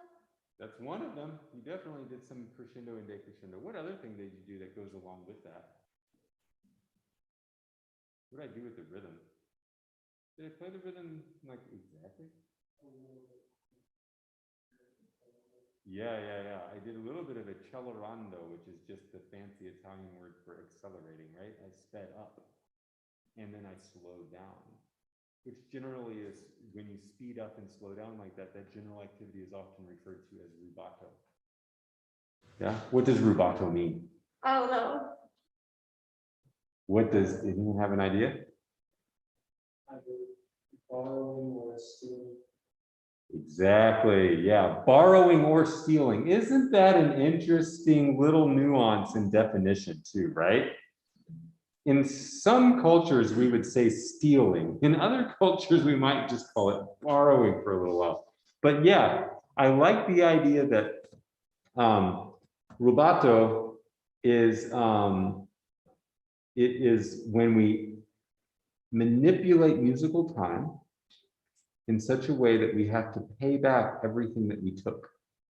So for example, if I sped up here, I'm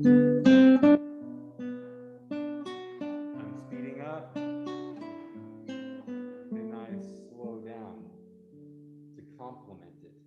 Yeah? Yeah.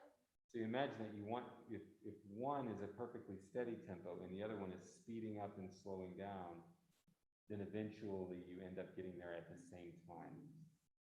Yeah? Yeah. Cool. Kind of like you want in Mario Kart to get to the finish line at the same time. Yeah. So, we talked a little bit about the sustain of notes and letting them ring out, and a little bit about balance. So something else that I want us to just become generally aware of in all that we do. Yeah. This is for everyone. Be abundantly clear about your right hand fingering. As you see, some of the stuff that Peyton has written in here shows her right hand fingering.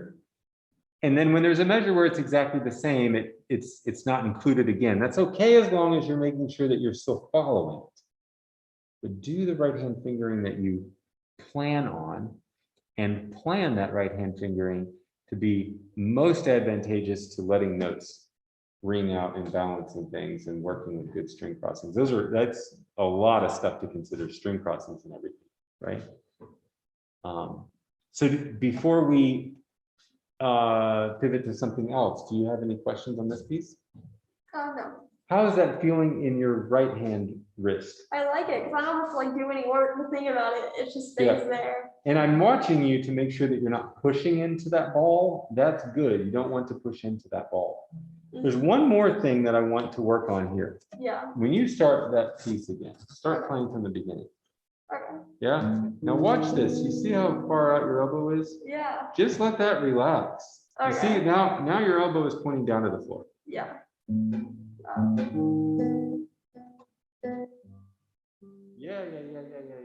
That's I'm it. having a hard time getting to that G. It's like. So you just pivot your hand. That's what I was just about to say. Everybody make a C major chord.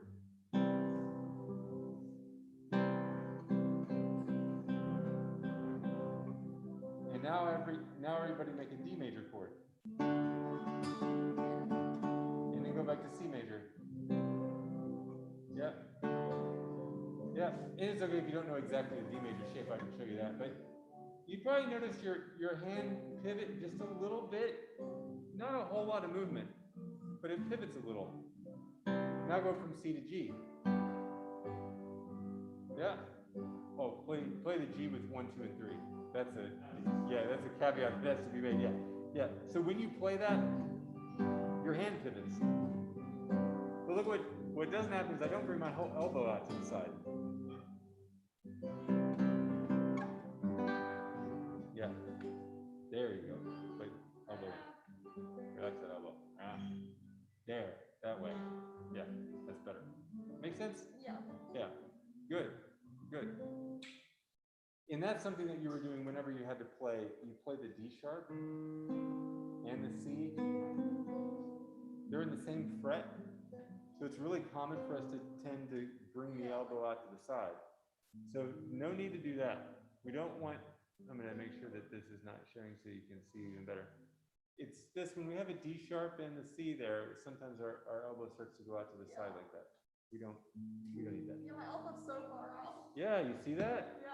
Yeah. There you go. That's much better. Yeah, good. Good. All right, Peyton. Great job. Good. I haven't played this piece like in a while, but I was like, I want to save the codes for another masterclass this week. Okay. Good. Good. Let someone else play. You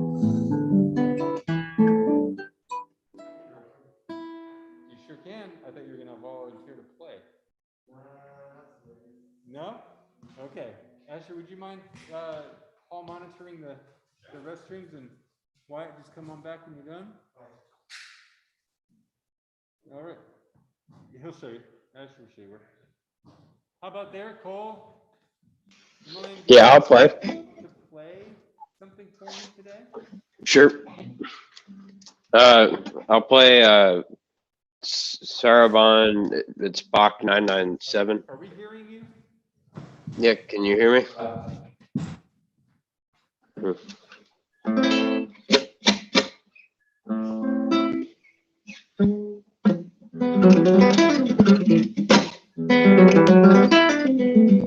Can you hear me? I hear you now, yeah. Wow, All right. So I'll play it's Bach Bach 997 Sarabon. Oh, that's a great one. That's a really good one. Hold on a second. I think I have that. And I can show everyone the score here. Cool. So let me just pull up that score real quick.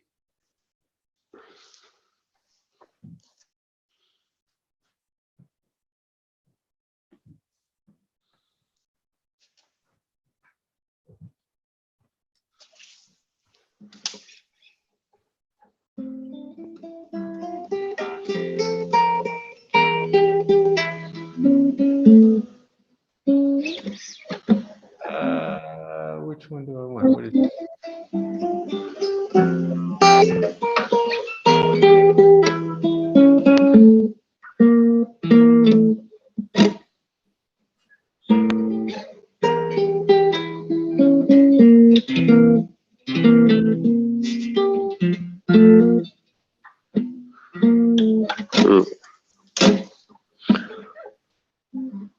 Here we go.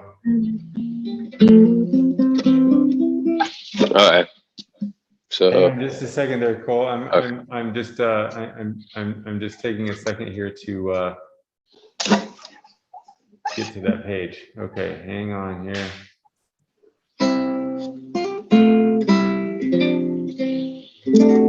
I should probably tune anyway. So.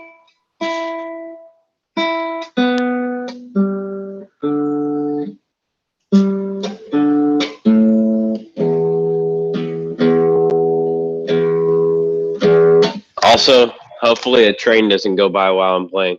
That'll be annoying. Oh, you're near the train tracks. Yep. All right. Well, we got it pulled up here, and I'm going to share it so that everyone can see it. Just as a point of confirmation here, you are playing it in A minor, right? Yep. Good. I mean, I know of only 2 editions that do a different key, and it's much more successful here in this. Okay, cool. There we are. All right, Cole. Okay, cool. Go ahead.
Nice, Cole. Very good.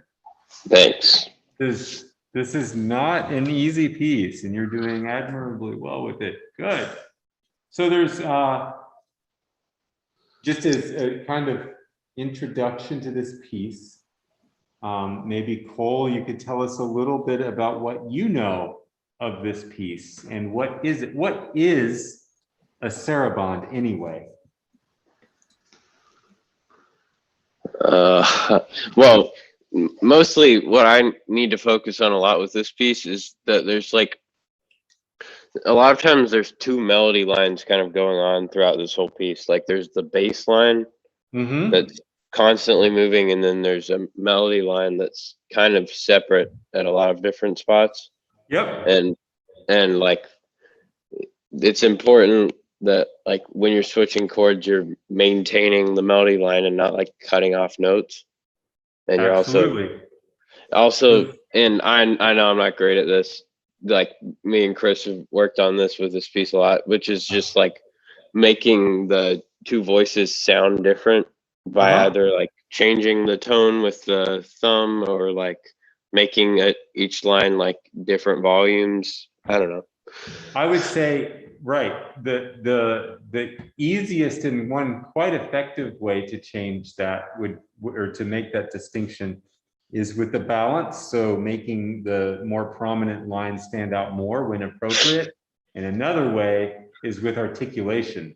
And we can certainly look at the articulation of how we do that, because you can see very clearly, like at the beginning, for example, you have the soprano line with the melodic material. Yeah.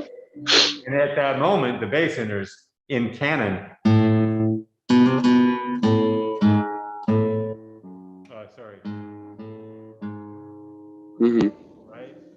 Yeah, and it would be D, A, or D sharp, A, D, but it doesn't go that way. It takes a little change. So hey, if we're playing along in a piece like this, though, we want to recognize a couple of things in advance just about the style of the work itself. So this piece, the Sarabande title there that you see at the top, that it can appear in different spellings, and one of them is with a Z instead of an S. This came over to Europe through the New World at the time, through South America, and Portugal was the kind of the importer of this kind of thing. At that time, Portugal was a very important port city and maritime empire. So the Sarabande is a dance that was adopted by European courts in the Baroque period, which we're talking about the 1600s. So think back to the time when the Americas were still just a colony, right? And the time signature that we see here is very important. Sarabandes are always in 3/4 time. So Cole's doing a very nice job of indicating to us that we are in 3/4. There are some other things that we'll do along with this. Another thing that happens in the Sarabande is that the emphasis normally is moved to beat 2 instead of on beat 1. Right? Just to kind of show you what's as a matter of comparison, let's look at some other Sarabandes here. And I'll show you some other Sarabande movements, like in the 996 Sarabande. Look at that one. That's in 3/2, not in 3/4, but it's still a triple meter. It's also not constantly running with 16th notes. It has a lot more open space. Yeah. And then we look at some other things here, like there's some evidence that we see these ornamentations that are written in there. The one that you played, Cole, going back down to that one from 997, already has the ornamentations in it. It doesn't have a lot of that. It's almost constant with its 16th notes. So what we also have to do, other than distinguishing between the bass and soprano or the different voices, whatever they may be, we also have to distinguish between those notes that are kind of like part of the underlying structure of the piece, those hierarchically important notes, those salient notes, versus those that are just part of a passing figure. Just to pick a spot here, like in measure 9, you have the little line of repeating figures at the top. And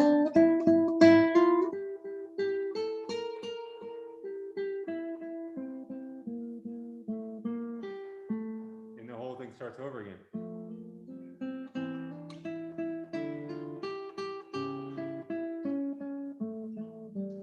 Oh, also on that part, when I was working with it with Chris, like instead of doing, I think you're doing like hammer-ons to it, kind of, but like I was bleeding the strings together, like.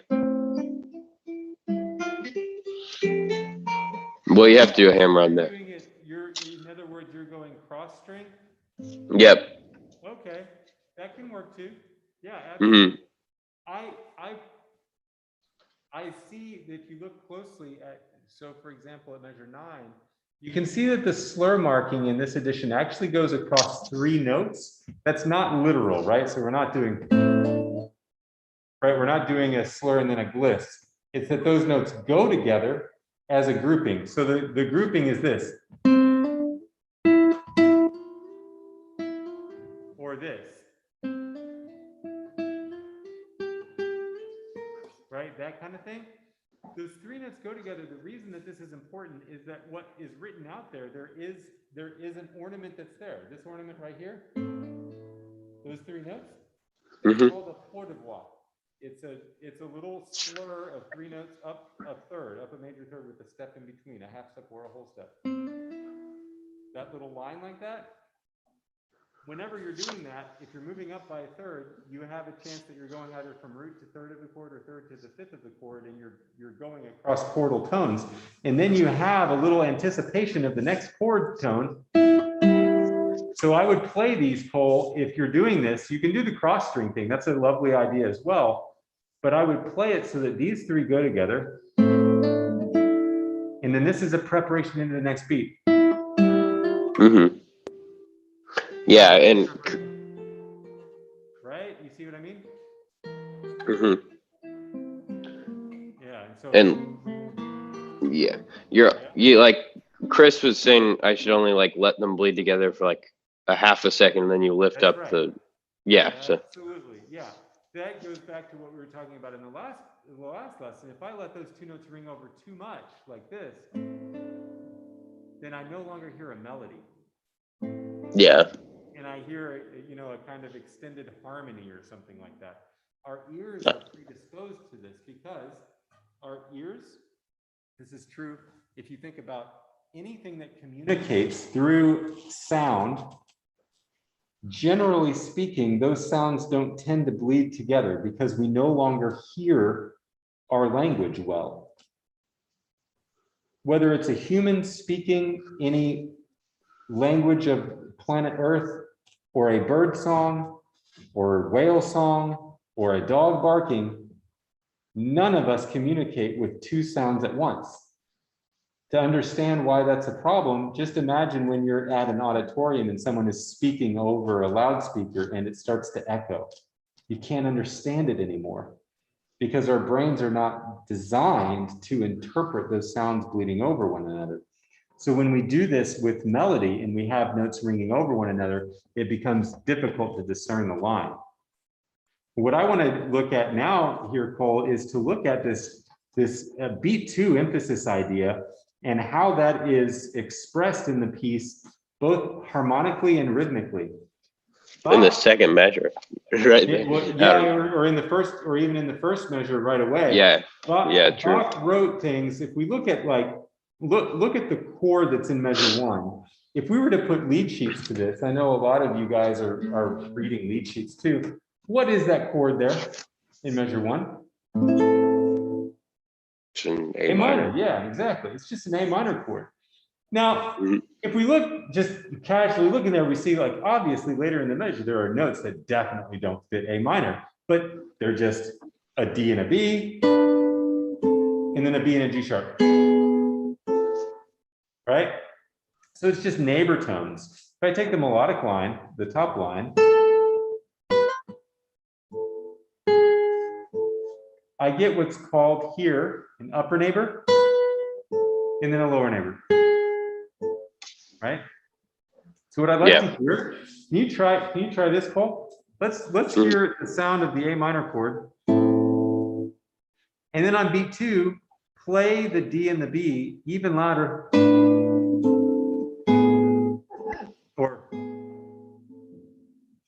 And then the G sharp and the B a little softer. So this is a resolution, D and B to C and A, and then B and G sharp to back to C. Okay.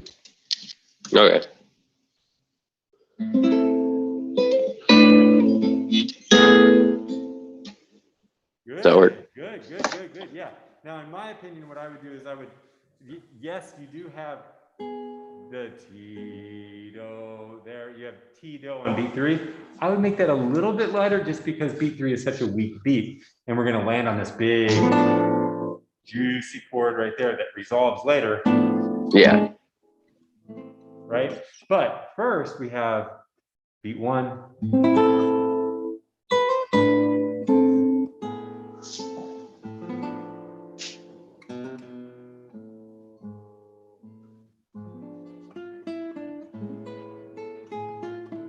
Right, and so on. Can you try that, putting that together?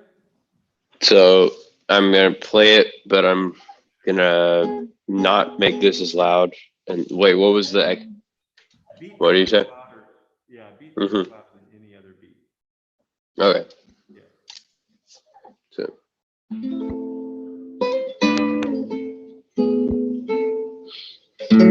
Wait, what? No, I'm having a brain fart now. Cause okay, so.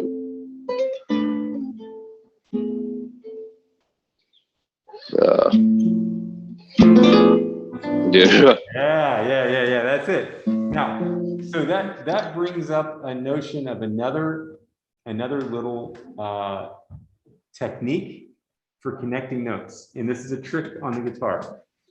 If I'm going from the and of beat 3, I've got fingers 2 and 3 on that C and A. I don't know exactly your left-hand fingering pole because I might not be showing the same addition that you use. But then that's got to go to this chord in measure 2. So I've got to move 2 fingers, each a string down and 2 frets over, to that, right? So to kind of disguise the potential interruption that's there, and to kind of agree with what's happening musically, I'm going to roll that chord on measure 2, beat 1, and I can wonderfully that we have an A that's open there. I can disguise that by beginning that roll with the A as I shift. So I have just a split second that I'm playing the C and the A together, and then I have the A open while I jump down there. I'll stop that screen share just to make it a little bit easier to see what I'm doing here. So as I'm doing that, I play the second beat, and then I hop there real quick. Okay? So try rolling that chord first, Cole. Just play that chord right there. Yeah, good. And now go from the C and the A. Two notes just before.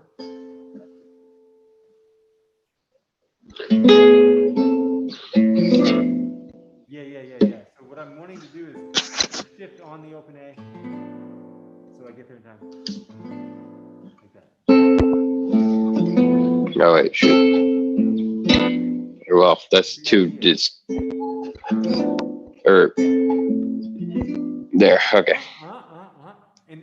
And to practice this is a little harder to do than just kind of hopping right to it. But to practice this, we can rhythmicize that roll. So I just do. I will exercise this like this. I'll play the previous beat or the previous eighth note, and then instead of rolling, I'll play. So I'll play that and then trains. Yes, and then all I'm doing is a matter of rolling faster and getting there. And now try it at 16th notes, like.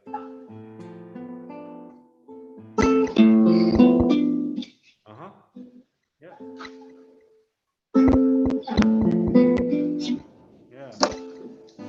You can also play the chord in a different voicing, but I wouldn't do that.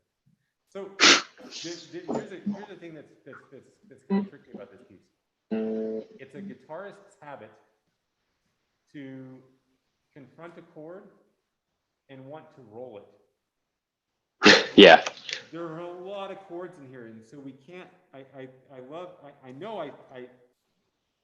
I say this to my students often, and I know I mentioned it to Chris in past lessons years ago, and it was he who I saw teach a class that I loved what he said.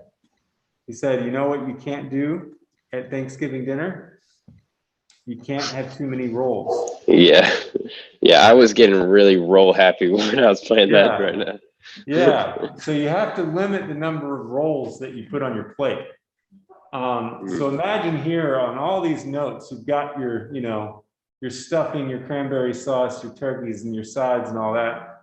You can only have a couple rolls.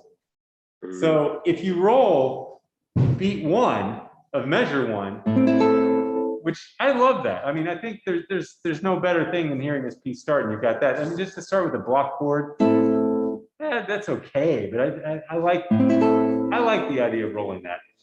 But if I did that, then I would not roll anything else in that measure until you got to measure two, and I would roll that. Right? Yeah. So yeah, I don't. Okay. Give it a try.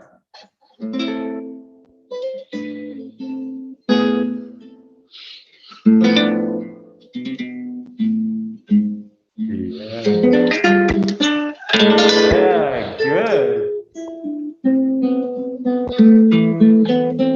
Very good, Cole. Excellent. Good. Yeah. So just watch out for that. And the best thing that we have today, we're using part of it now, is we have technology to help us determine what we're doing in our practice, and we can record it. I mean, this can even be a scratch recording. You just get out your voice memos on your phone or record something on your video on your phone and just see what you did. So then that way you can really play with your interpretation. There's another aspect to this piece that's good for us to consider in terms of this meter. And I want to look at just for a second, we'll come back to this area we're working on, but I want to jump ahead a little bit to measure 16, first and second ending. Now take a second there. There's one thing that I want to point out that's really good about this edition, and that is in the measure numbering. This is something that is not universally true. Now, if you look at measure one, you can see that they even put a measure number on measure one, which is, I guess, a bit extreme. We should all be clear on what measure one is. But look down there on the second line from the bottom of the score I'm sharing on the screen, and you see that it's measure 16. Okay, then the next line starts with measure 19. Go back up and look at the previous line again and count your measures. Look at your measure. Does that seem right? If you counted all the measures in that line? Oh, wait, I can't, it's hard to see the numbers on here. Wait, where was 19? So 19 is down here on the last line, and 16 is here. Yeah, so maybe if I zoom in there, I don't know if I can. Oh, yeah, I can see it. So what most people would do is they would count like this. They would count, here's 16, here's 17, here's 18, here's 19. Wait a minute, that's 20. Oh, well, yeah, that wouldn't count, right? Because you wouldn't count the first ending if you're going to the second ending. So. Exactly right. That's very good. Right. So when you have first and second endings, those two measures are the same measure number. They are not different measure numbers. They're the same measure number. They're just first and second ending of that same measure. So we have measure 16, the first ending, and then measure 16 again as the second ending. But you will see, especially with the prevalence of a lot of like free online scores, you'll see that done where the measure numbering is wrong. Anyway, just wanted to mention that while we were there. So in measure 16, I want you to try for me now, Cole. I want you to play measure 16. Right, and we have that going on. And it goes back to the top, right? Play that measure. Yeah. Do that. Good. All right. Excellent. Okay, now we'll play the second ending and then keep going from there. Okay.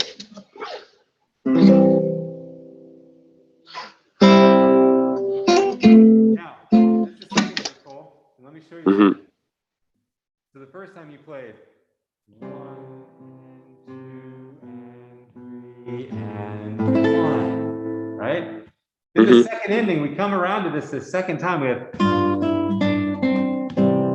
We end on B. We end on C major. 3 E and a 1 and 2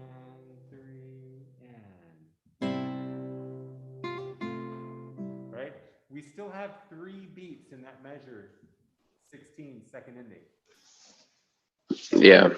Because it's a dotted half note, you're not giving it enough time. You're jumping in early and you're starting measure 17, actually as much as an entire quarter note early. That's, Yeah. I have graduate students who are playing these rhythms wrong. Dotted half notes. So it's not your fault necessarily, or I say, well, it's your fault because you're not counting it, but it's not you alone who's doing this. Everyone does this. Yeah. Listen how impactful that can be. If we're playing there and we have, so starting from measure 15, we have.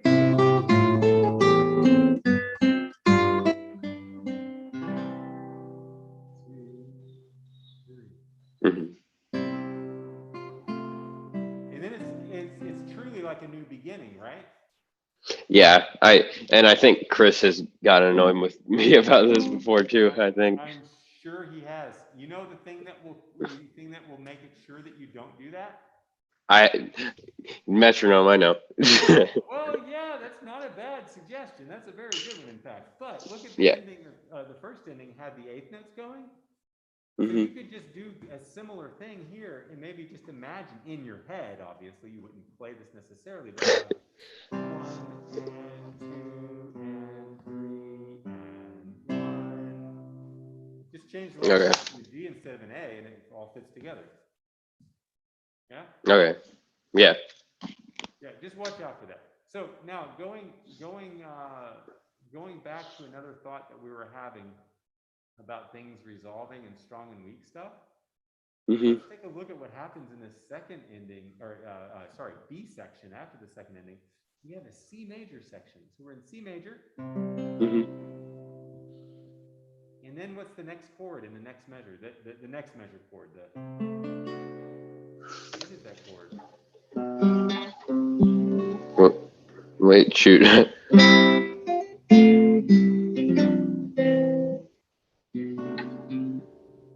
Why am I having brain farts right now? This is bad. It's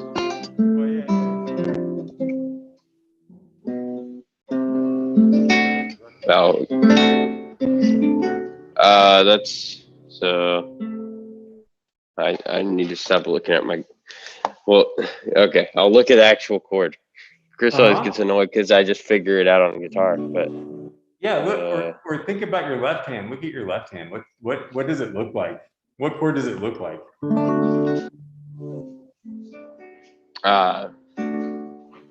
the C. Has C in the bass, but the rest of the chord. Or no, I mean a D. Sorry. A D. Yeah. Yeah. Yes. Yeah. It's a D chord. What happens to a D chord if we add a C to it? What does it become?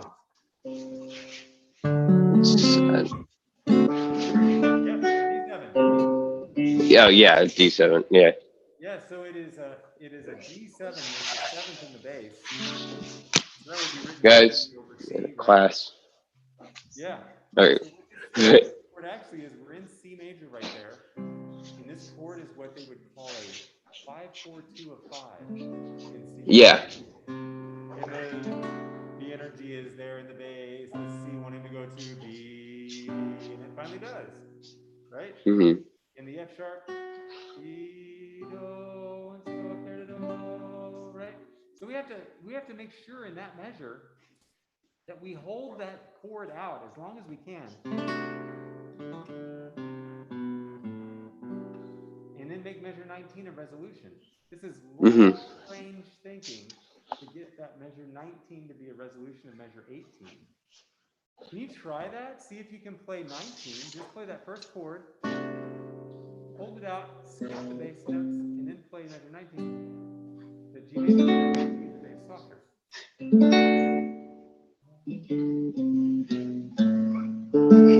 Wait, shoot. So. Yeah,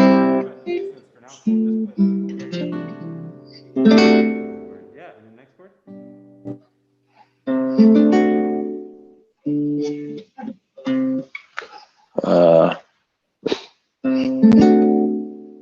Again. Crap. What's measure 19 chord?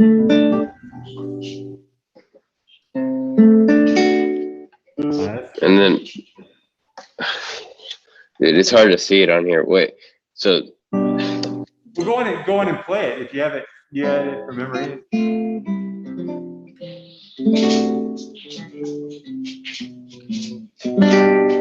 okay. Yeah, there you go. Right. Yeah. So this is something that we hear a lot of in what we're playing. Now the line is going. If we take the unadorned melodic line, Bach understood the beauty of simplicity. The melodic line is really just going like this.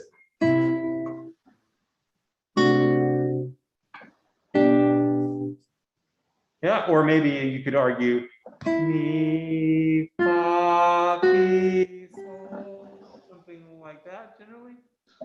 So if we see that line, we might want everything to crescendo and get louder to that point. But really, we want this to resolve to measure 19. So measure 19 should be softer than measure 18 is the simple way to say it. But notice that I'm holding out all of these treble notes up here. I can't quite keep the A down because I do have to do that slur with some finger. So, and I love generally the left hand fingering that's given in this edition. The one thing I would change there is I would play that B on beat 3 of measure 18 with 1, not 2. Because I want to keep that F sharp ringing if it can still be there. Can you try that to play that next chord like that? Wait, so You can start there, that's fine.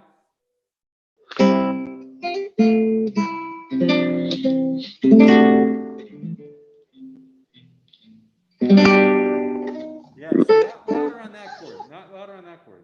not, yeah, because that's the resolution. So Yes, exactly. Yeah.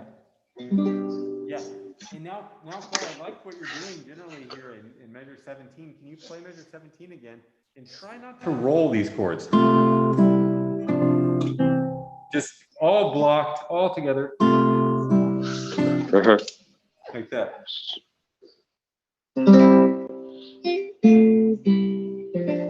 Oh, I really want to roll that one. Yeah, you're wanting to roll that one.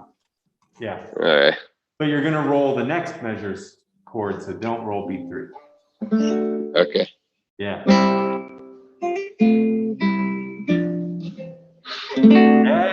Yeah, good. That's exactly right. Excellent. That's great work. Good. Thanks. Now, one last thought on this that I want to mention, and this is something that comes up in a lot of pieces that we see. Like a lot of you will probably at some point encounter the Bach First Cello Suite. Right, and that's all 16th notes as well. This is not quite all 16th notes, but there are many 16th notes. One of the problems that we get into with that, whether it's Bach or even in like Asturias, right? We have constantly running 16th notes. It's easy for it to become kind of like a perpetual motion kind of run-on sentence. We have to find within that the intricacies of the melody and where it begins and ends.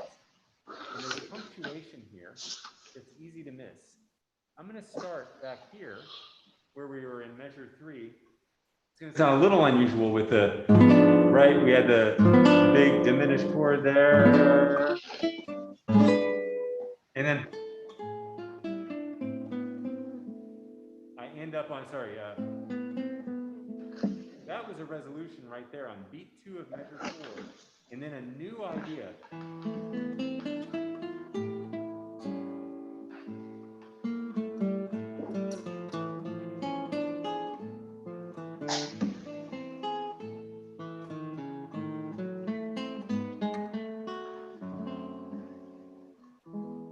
I think I played the wrong bass note there, yeah.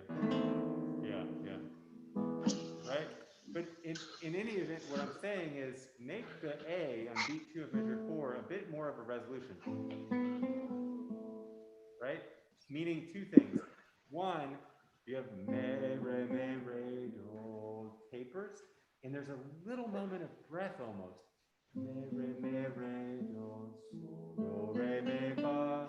Yeah? Before you go. Mm-hmm. Yeah, try that there, Cole. Maybe start from wherever, measure 3, wherever you can start. Yeah, not in a hurry. Yeah. Re, do. Okay, so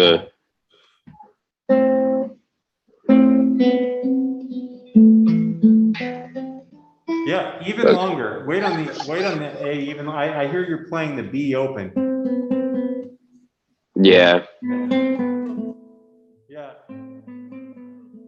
I would wait even longer before you play the E. So.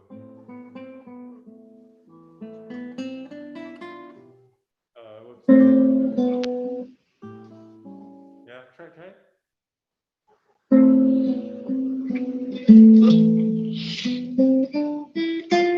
Yeah, you can wait even longer than that too. Yeah, there's a lot of liberty there. Me, re, do, do. You know, I mean that's maybe too much, but somewhere in between that.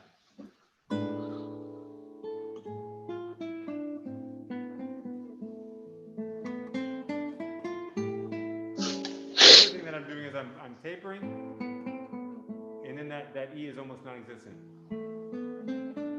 I guess it's.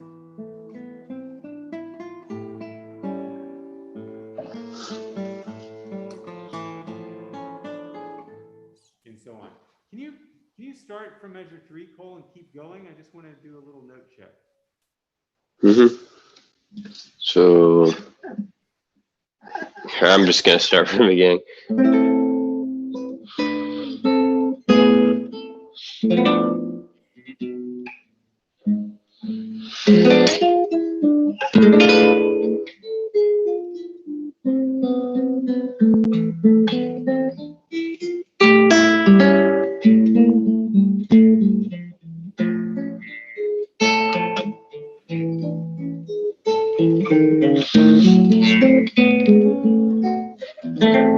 Good. Yeah, nice. So can you play for me slowly from measure 6? Mm-hmm.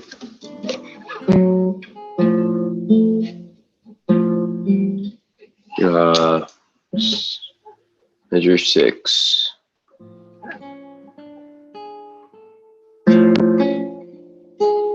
Okay, yeah. So.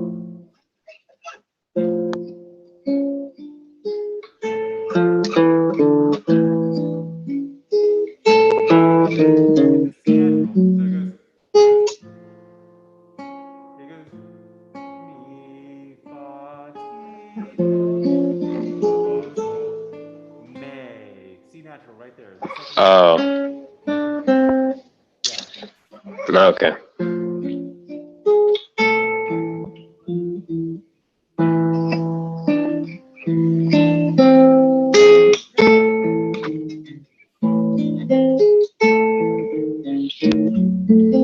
Okay. Yeah, you got it now. Yeah, it's easy to miss little accidentals like that in the course of playing all those 16th notes. You just got to watch out Mm-hmm. for getting that. Do you have any questions on this piece? Well, I was just wondering what way you were doing some of your rolls, because I the way I've been doing a lot of them in this is just like thumb and then IMA, but Uh-huh. How many? Well, do you have any that are 5 notes? I think they're all just 4 notes or less, aren't they? well, there wasn't. Well, maybe you're right. I thought there was some that were 5 notes. I think I'm just doing PIMA on any of those that I would roll, or PIM. I'm using separate fingers on them, but Oh yeah, I would too then. I thought there was one that was like 5 notes, but I guess I'm getting confused. well, there could be additions that do that. You know, like I'm looking at measure 8, and there could be an addition that kind of adds an A in there, like another A, like that one, like doubling the A. Yeah. You'll see stuff like that. You more often see it with like bar chord position, like, you know, like some if you have a really terrible edition, they might do something at the beginning like this. You know, that's just an atrocity. But this is good. That right there, yeah, with the 4 notes. So yeah, I would just do PIMA. Yeah, I think I am there. I don't. You know, the other thing that I can't tell this as well, so it's not as, you know, necessarily a statement to your playing, but on the video, I can't tell as well how much that bass line is consistently coming out. I was just missing it sometimes where, you know, on your repeat, it was a little light again, like in measure 14, you have those 8th notes at the end in the bass. Does the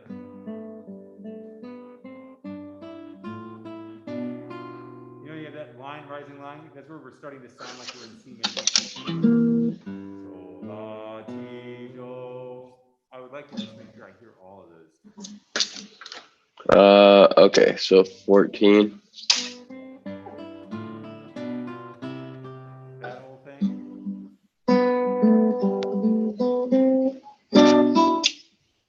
Might shoot.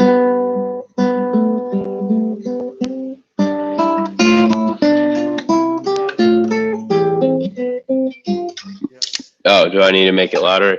I guess. The B just needs to be a little bit louder. Yeah. Okay. Yeah. So.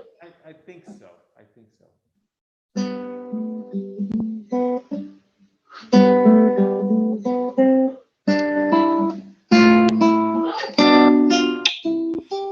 Okay. So that's the idea. Good. So yeah, think of these ideas. Now the thing to do after a class like this when we play is then immediately following the class, take some notes. You know, the best time to practice is after a class like this or after a lesson, and take notes on what was discussed, and then try to apply those same ideas elsewhere in the piece that you're playing. Okay. All right. Okay. Well, great work, Cole. Very nice. Very Thanks. Good. All right. Let's stop there for this one, and we'll take just a short break, like 5-minute break before we do the last thing in the class. And those of you who want to play, we have time for one more to play, or we'll do our special activities that we have here in making some sounds on the guitar. Okay. Cool. Great. So those of you at home, you can take a short little break. We're just going to be back here in like 3 to 5 minutes, and then we'll finish out the day with our last activities or last playing. Okay. Good. Okay. So we're just pausing for just a second.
Okay, so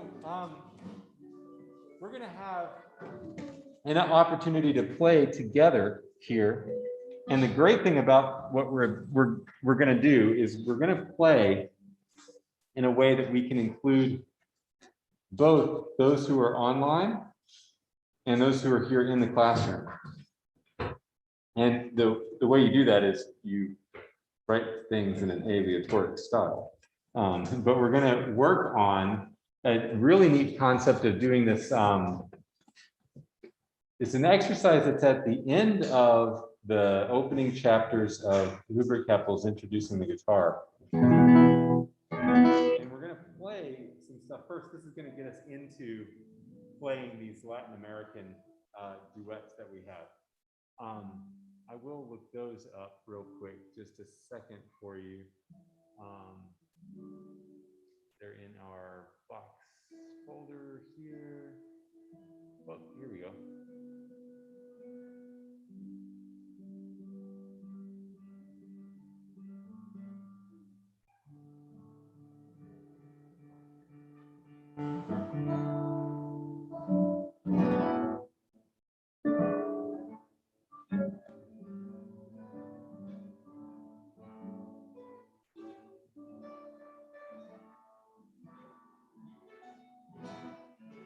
Here we go.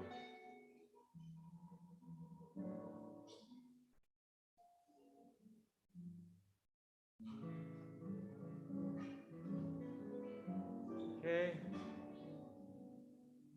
So, I'll share the screen in just a moment, but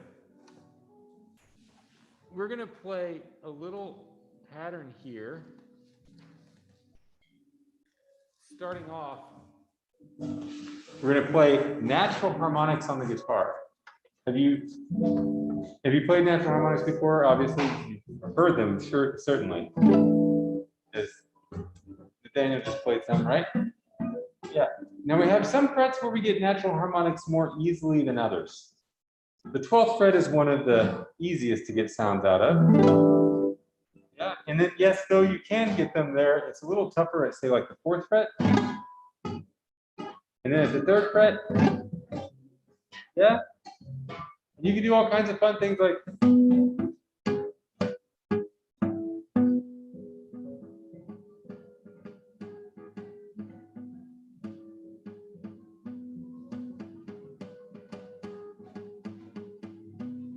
right? We have all of those little harmonics. Now, what's happening on the guitar when I play harmonics? Listen to the pitches. Listen to the pitches.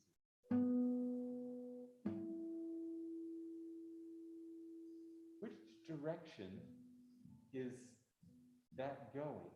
From the first pitch I played here, which is a B, to this one. Did it go up or down? It went up, yeah. But I went from the 7th fret harmonic to the 5th fret harmonic. That's odd, because if I fretted those notes, I would get pitch goes down. So how can that be? Why does that happen? Buffering the string at you're dividing the string into 8 to 3, and so this is dividing thirds and this is the fourths.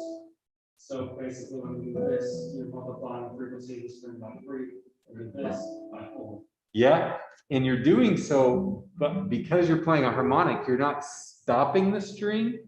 The whole string is still able to vibrate. It's just at a shorter wavelength. It's at a shorter wavelength of the overall string length. Exactly right. So this is the same thing of basically like, in one sense, a harmonic is like we are dropping stones or pebbles into a larger pond. And when you divide that up, you're hitting it with multiple stones and you're making the wavelengths shorter because they clash together with one another.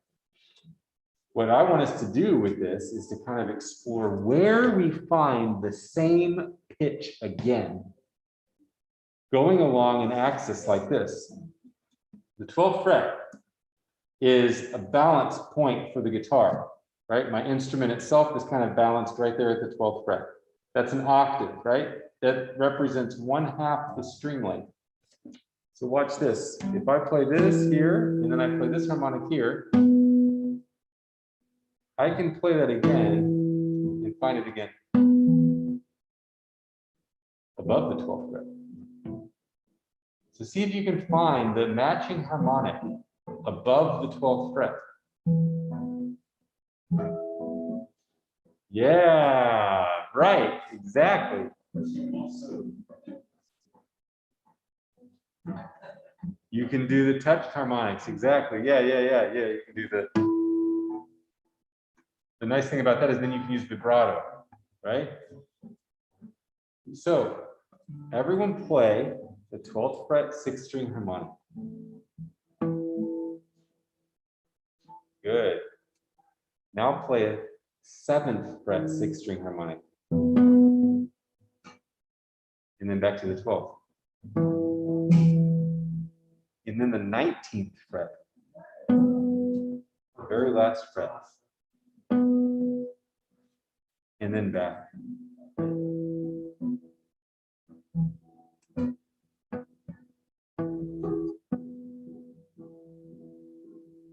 And that's the next thing I was going to do is where is that?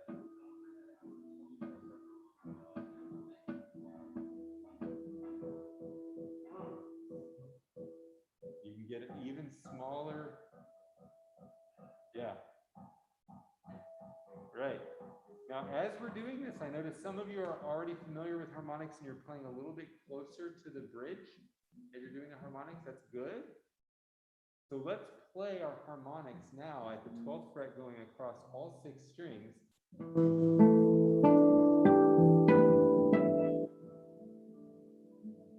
Yeah? Exactly. Good. Okay, so now, Emily and Cole, you guys can unmute at this point. Unmute. And you're going to join us in this. We're going to try a little bit of ensemble rehearsal, a little ensemble warm-up. And we're going to start with me. I'm going to play the 6th string harmonic. And then Nathaniel is going to play the 5th string harmonic. And then Ella is going to play the 4th. And then Katie the 3rd. Hayden the 2nd. Wyatt the 1st string. And then Cole, you're back to the 6th. And then Emily, you're at the 5th, 4th, 3rd, 2nd, 1st, right? You just keep going around in circles. So you have to see if you can play in time, kind of keeping the same pulse going. We're just going to have a steady quarter note pulse. So it's going to, as a group, it will end up sounding like this.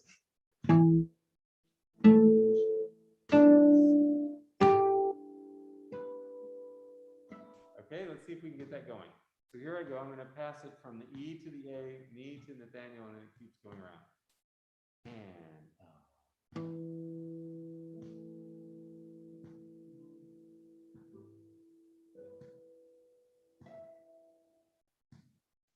oh, Cole. Oh, Cole has no audio. Okay, Cole's going to rejoin. Let's do that again, and then Emmeline will come around, and then you'll play at the last harmonic. Okay. Oh, which one is that? The last one that we'll get to, I believe, is the low E again. So this one here. The 6th string, 12th fret. That's it. Yep. Cool. Here we go. Ready. And.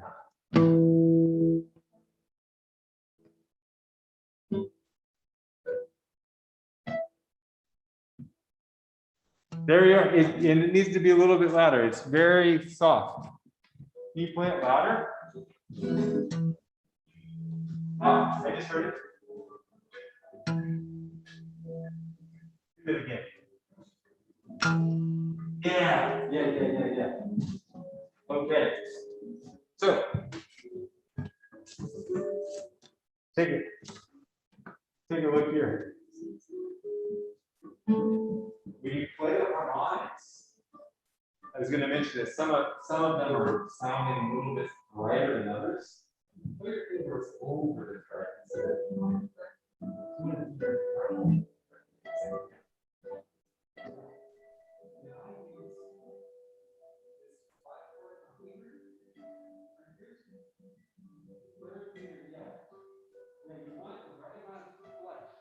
you want to lift your finger off of the string so that you get the string resonating after that. So you play and then you lift.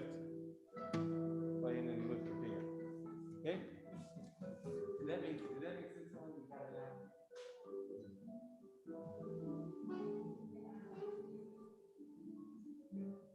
now? Okay? Here we go. Let's do it again. So where this is going, what I want us to do is see if we can kind of get it going faster and faster. So we're going to go.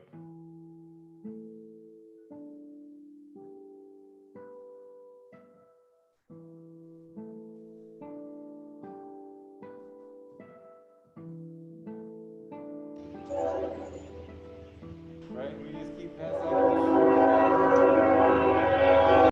Okay? Let's try it. You got audio again, Cole. Yeah, I know. But now a train went past my house, but I guess it doesn't matter. Do something like that. Maybe with it. All right. So here we go. Yeah. All right. Here we go. Ready? You ready there? All right. Make it nice and loud too. How are you fucking out? Yeah. Cool. Here we go.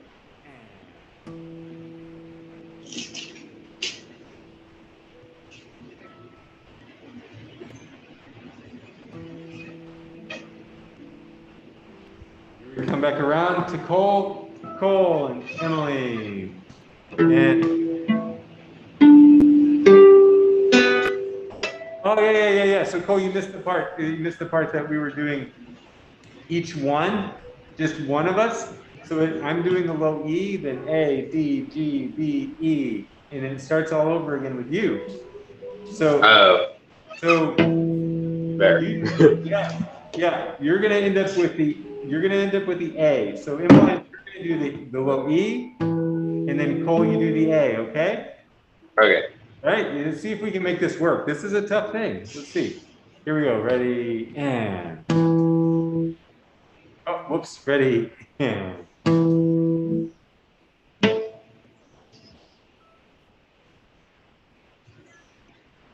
No. Okay. Yeah. The disconnect to online is a little tricky too. Yeah.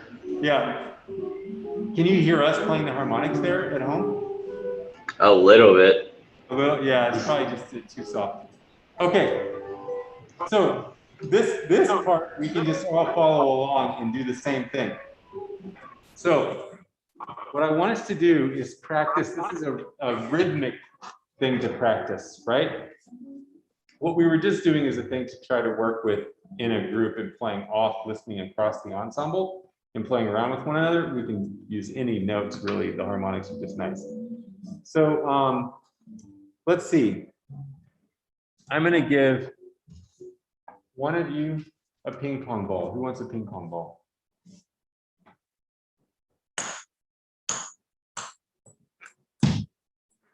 Go. All right. Peyton's got the ping pong ball. Another of you gets a sparkle stick, also known as a slide. Wyatt gets the slide. And then all of you have pencils. Okay? You can do whatever you like with your pencil. Mine is going to be a little wedge.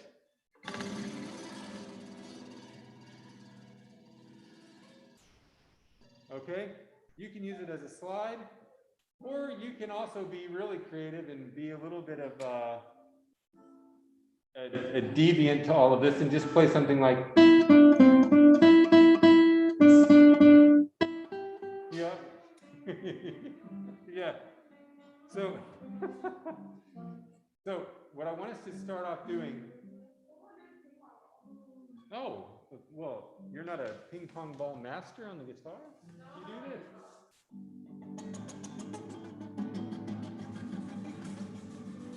Yep. Yeah. You can just do that too. Yeah. So there you go. Yeah. So we're gonna make our, you know, like band of misfit toys ensemble here. But we have some structure. So here's the structure. You're gonna work with rhythms and following a conductor. So when I give you a cue like this, you have to change what you're doing. So you have to do something different. It can be anything. Be creative, do anything you like, but change whatever it is that you're doing when I cue you, right? So you have to make sure to look up. The first thing that we're doing, we're all playing the same rhythm. We're all playing this, whole notes. 1, 2, 3, 4. 1, 2, 3, 4. Okay? Yes, that sounded wonderful. Right, it's a movie soundtrack. So, okay, whole notes together. You do whatever sound you like, but we're playing whole notes. 2, 3, 4, and. I'm gonna do this.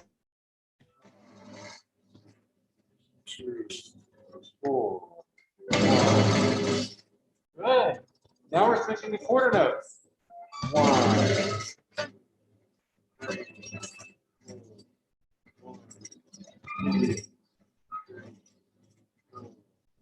Great, good. Now, I'm going to give you each your own rhythm, okay? You're assigned a rhythmic value. I'm going to continue playing whole notes. Wyatt is going to play quarter notes. Peyton is going to play eighth notes. Okay?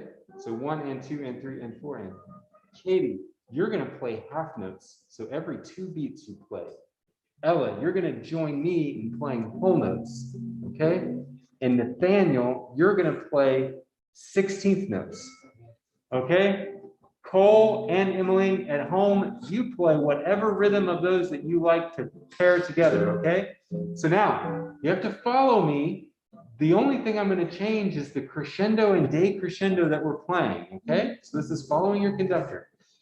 To the extent that you can, play louder and softer when I say it. Here we go. 2. Ready, 1, 3, 4. 1, 2, 3, 4. Louder, 4.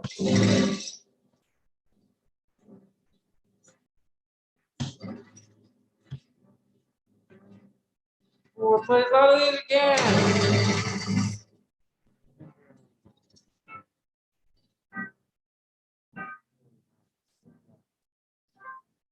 Ah, so good. Yeah. And with that, you got that line there. Why you got it? Yeah, there you go. Fun times, cool. So when we're playing as a group like this, what we're doing is a part of improvisation.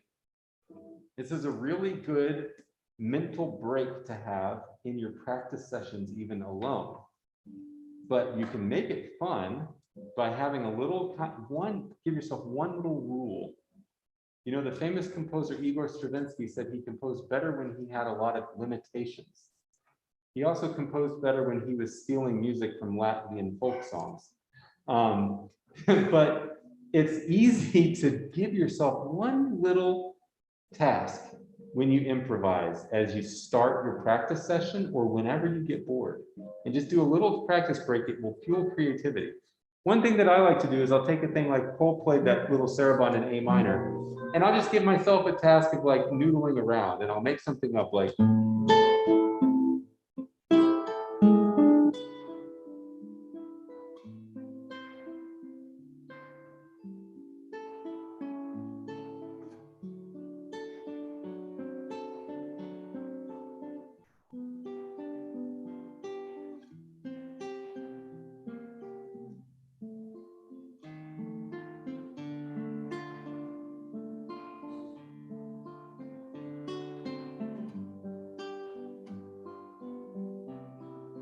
I got myself back around to C major. you know, I'm just noodling with chords, and it's just creating a little bit of awareness for harmony, right? And it also are practicing arpeggio patterns. Something to just break the mold of doing the same old thing over and over again. Yeah? Good. So we're approaching the end of our session for today. Are there any questions that remain or things that you want to make sure we hit tomorrow? Okay, so just some things to kind of get us organized here. We start tomorrow morning at 11 a.m. with our technique class, as we do every day. In that class, we'll go back to this packet that I shared today. So please put that packet in your folders. Those of you at home, I'll be sharing all of that online again. So you'll see all of that stuff in there. And keep your folders with you. Did anyone not get one of these bags? Everyone got them? Yeah? Okay. And then there was, oh, the other thing was this packet that I just gave you guys today. If you have the inclination to do so, look at the tune in there. Oh, here it is. It is, oh, about 4 pages, 5 pages in. It's called El Chachimbo. El Chachimbo is the duet that we will look at when we have time later in the day tomorrow, in the afternoon, okay? Whoa, yeah. I do need those little devices back from each of you. And Cole, we will have a lesson, yeah? Yeah? Good. Yeah, sure. Yeah. So I will need just a little bit of time to transition for that. But you can just join back on the call, okay? You know what I mean? Okay. I'll end the meeting and then I'll start it again, okay? Okay. Okay? Cool. All right. Okay, everybody. So tomorrow for class, we start at 11. And we'll do our technique work, and then we have ensemble in the afternoon, or masterclass in the afternoon. Cool. Good. It's me, and Ashley's going to play some stuff for you. Yeah. Good. All right, everyone there. I'll see you tomorrow. Oh, thank you.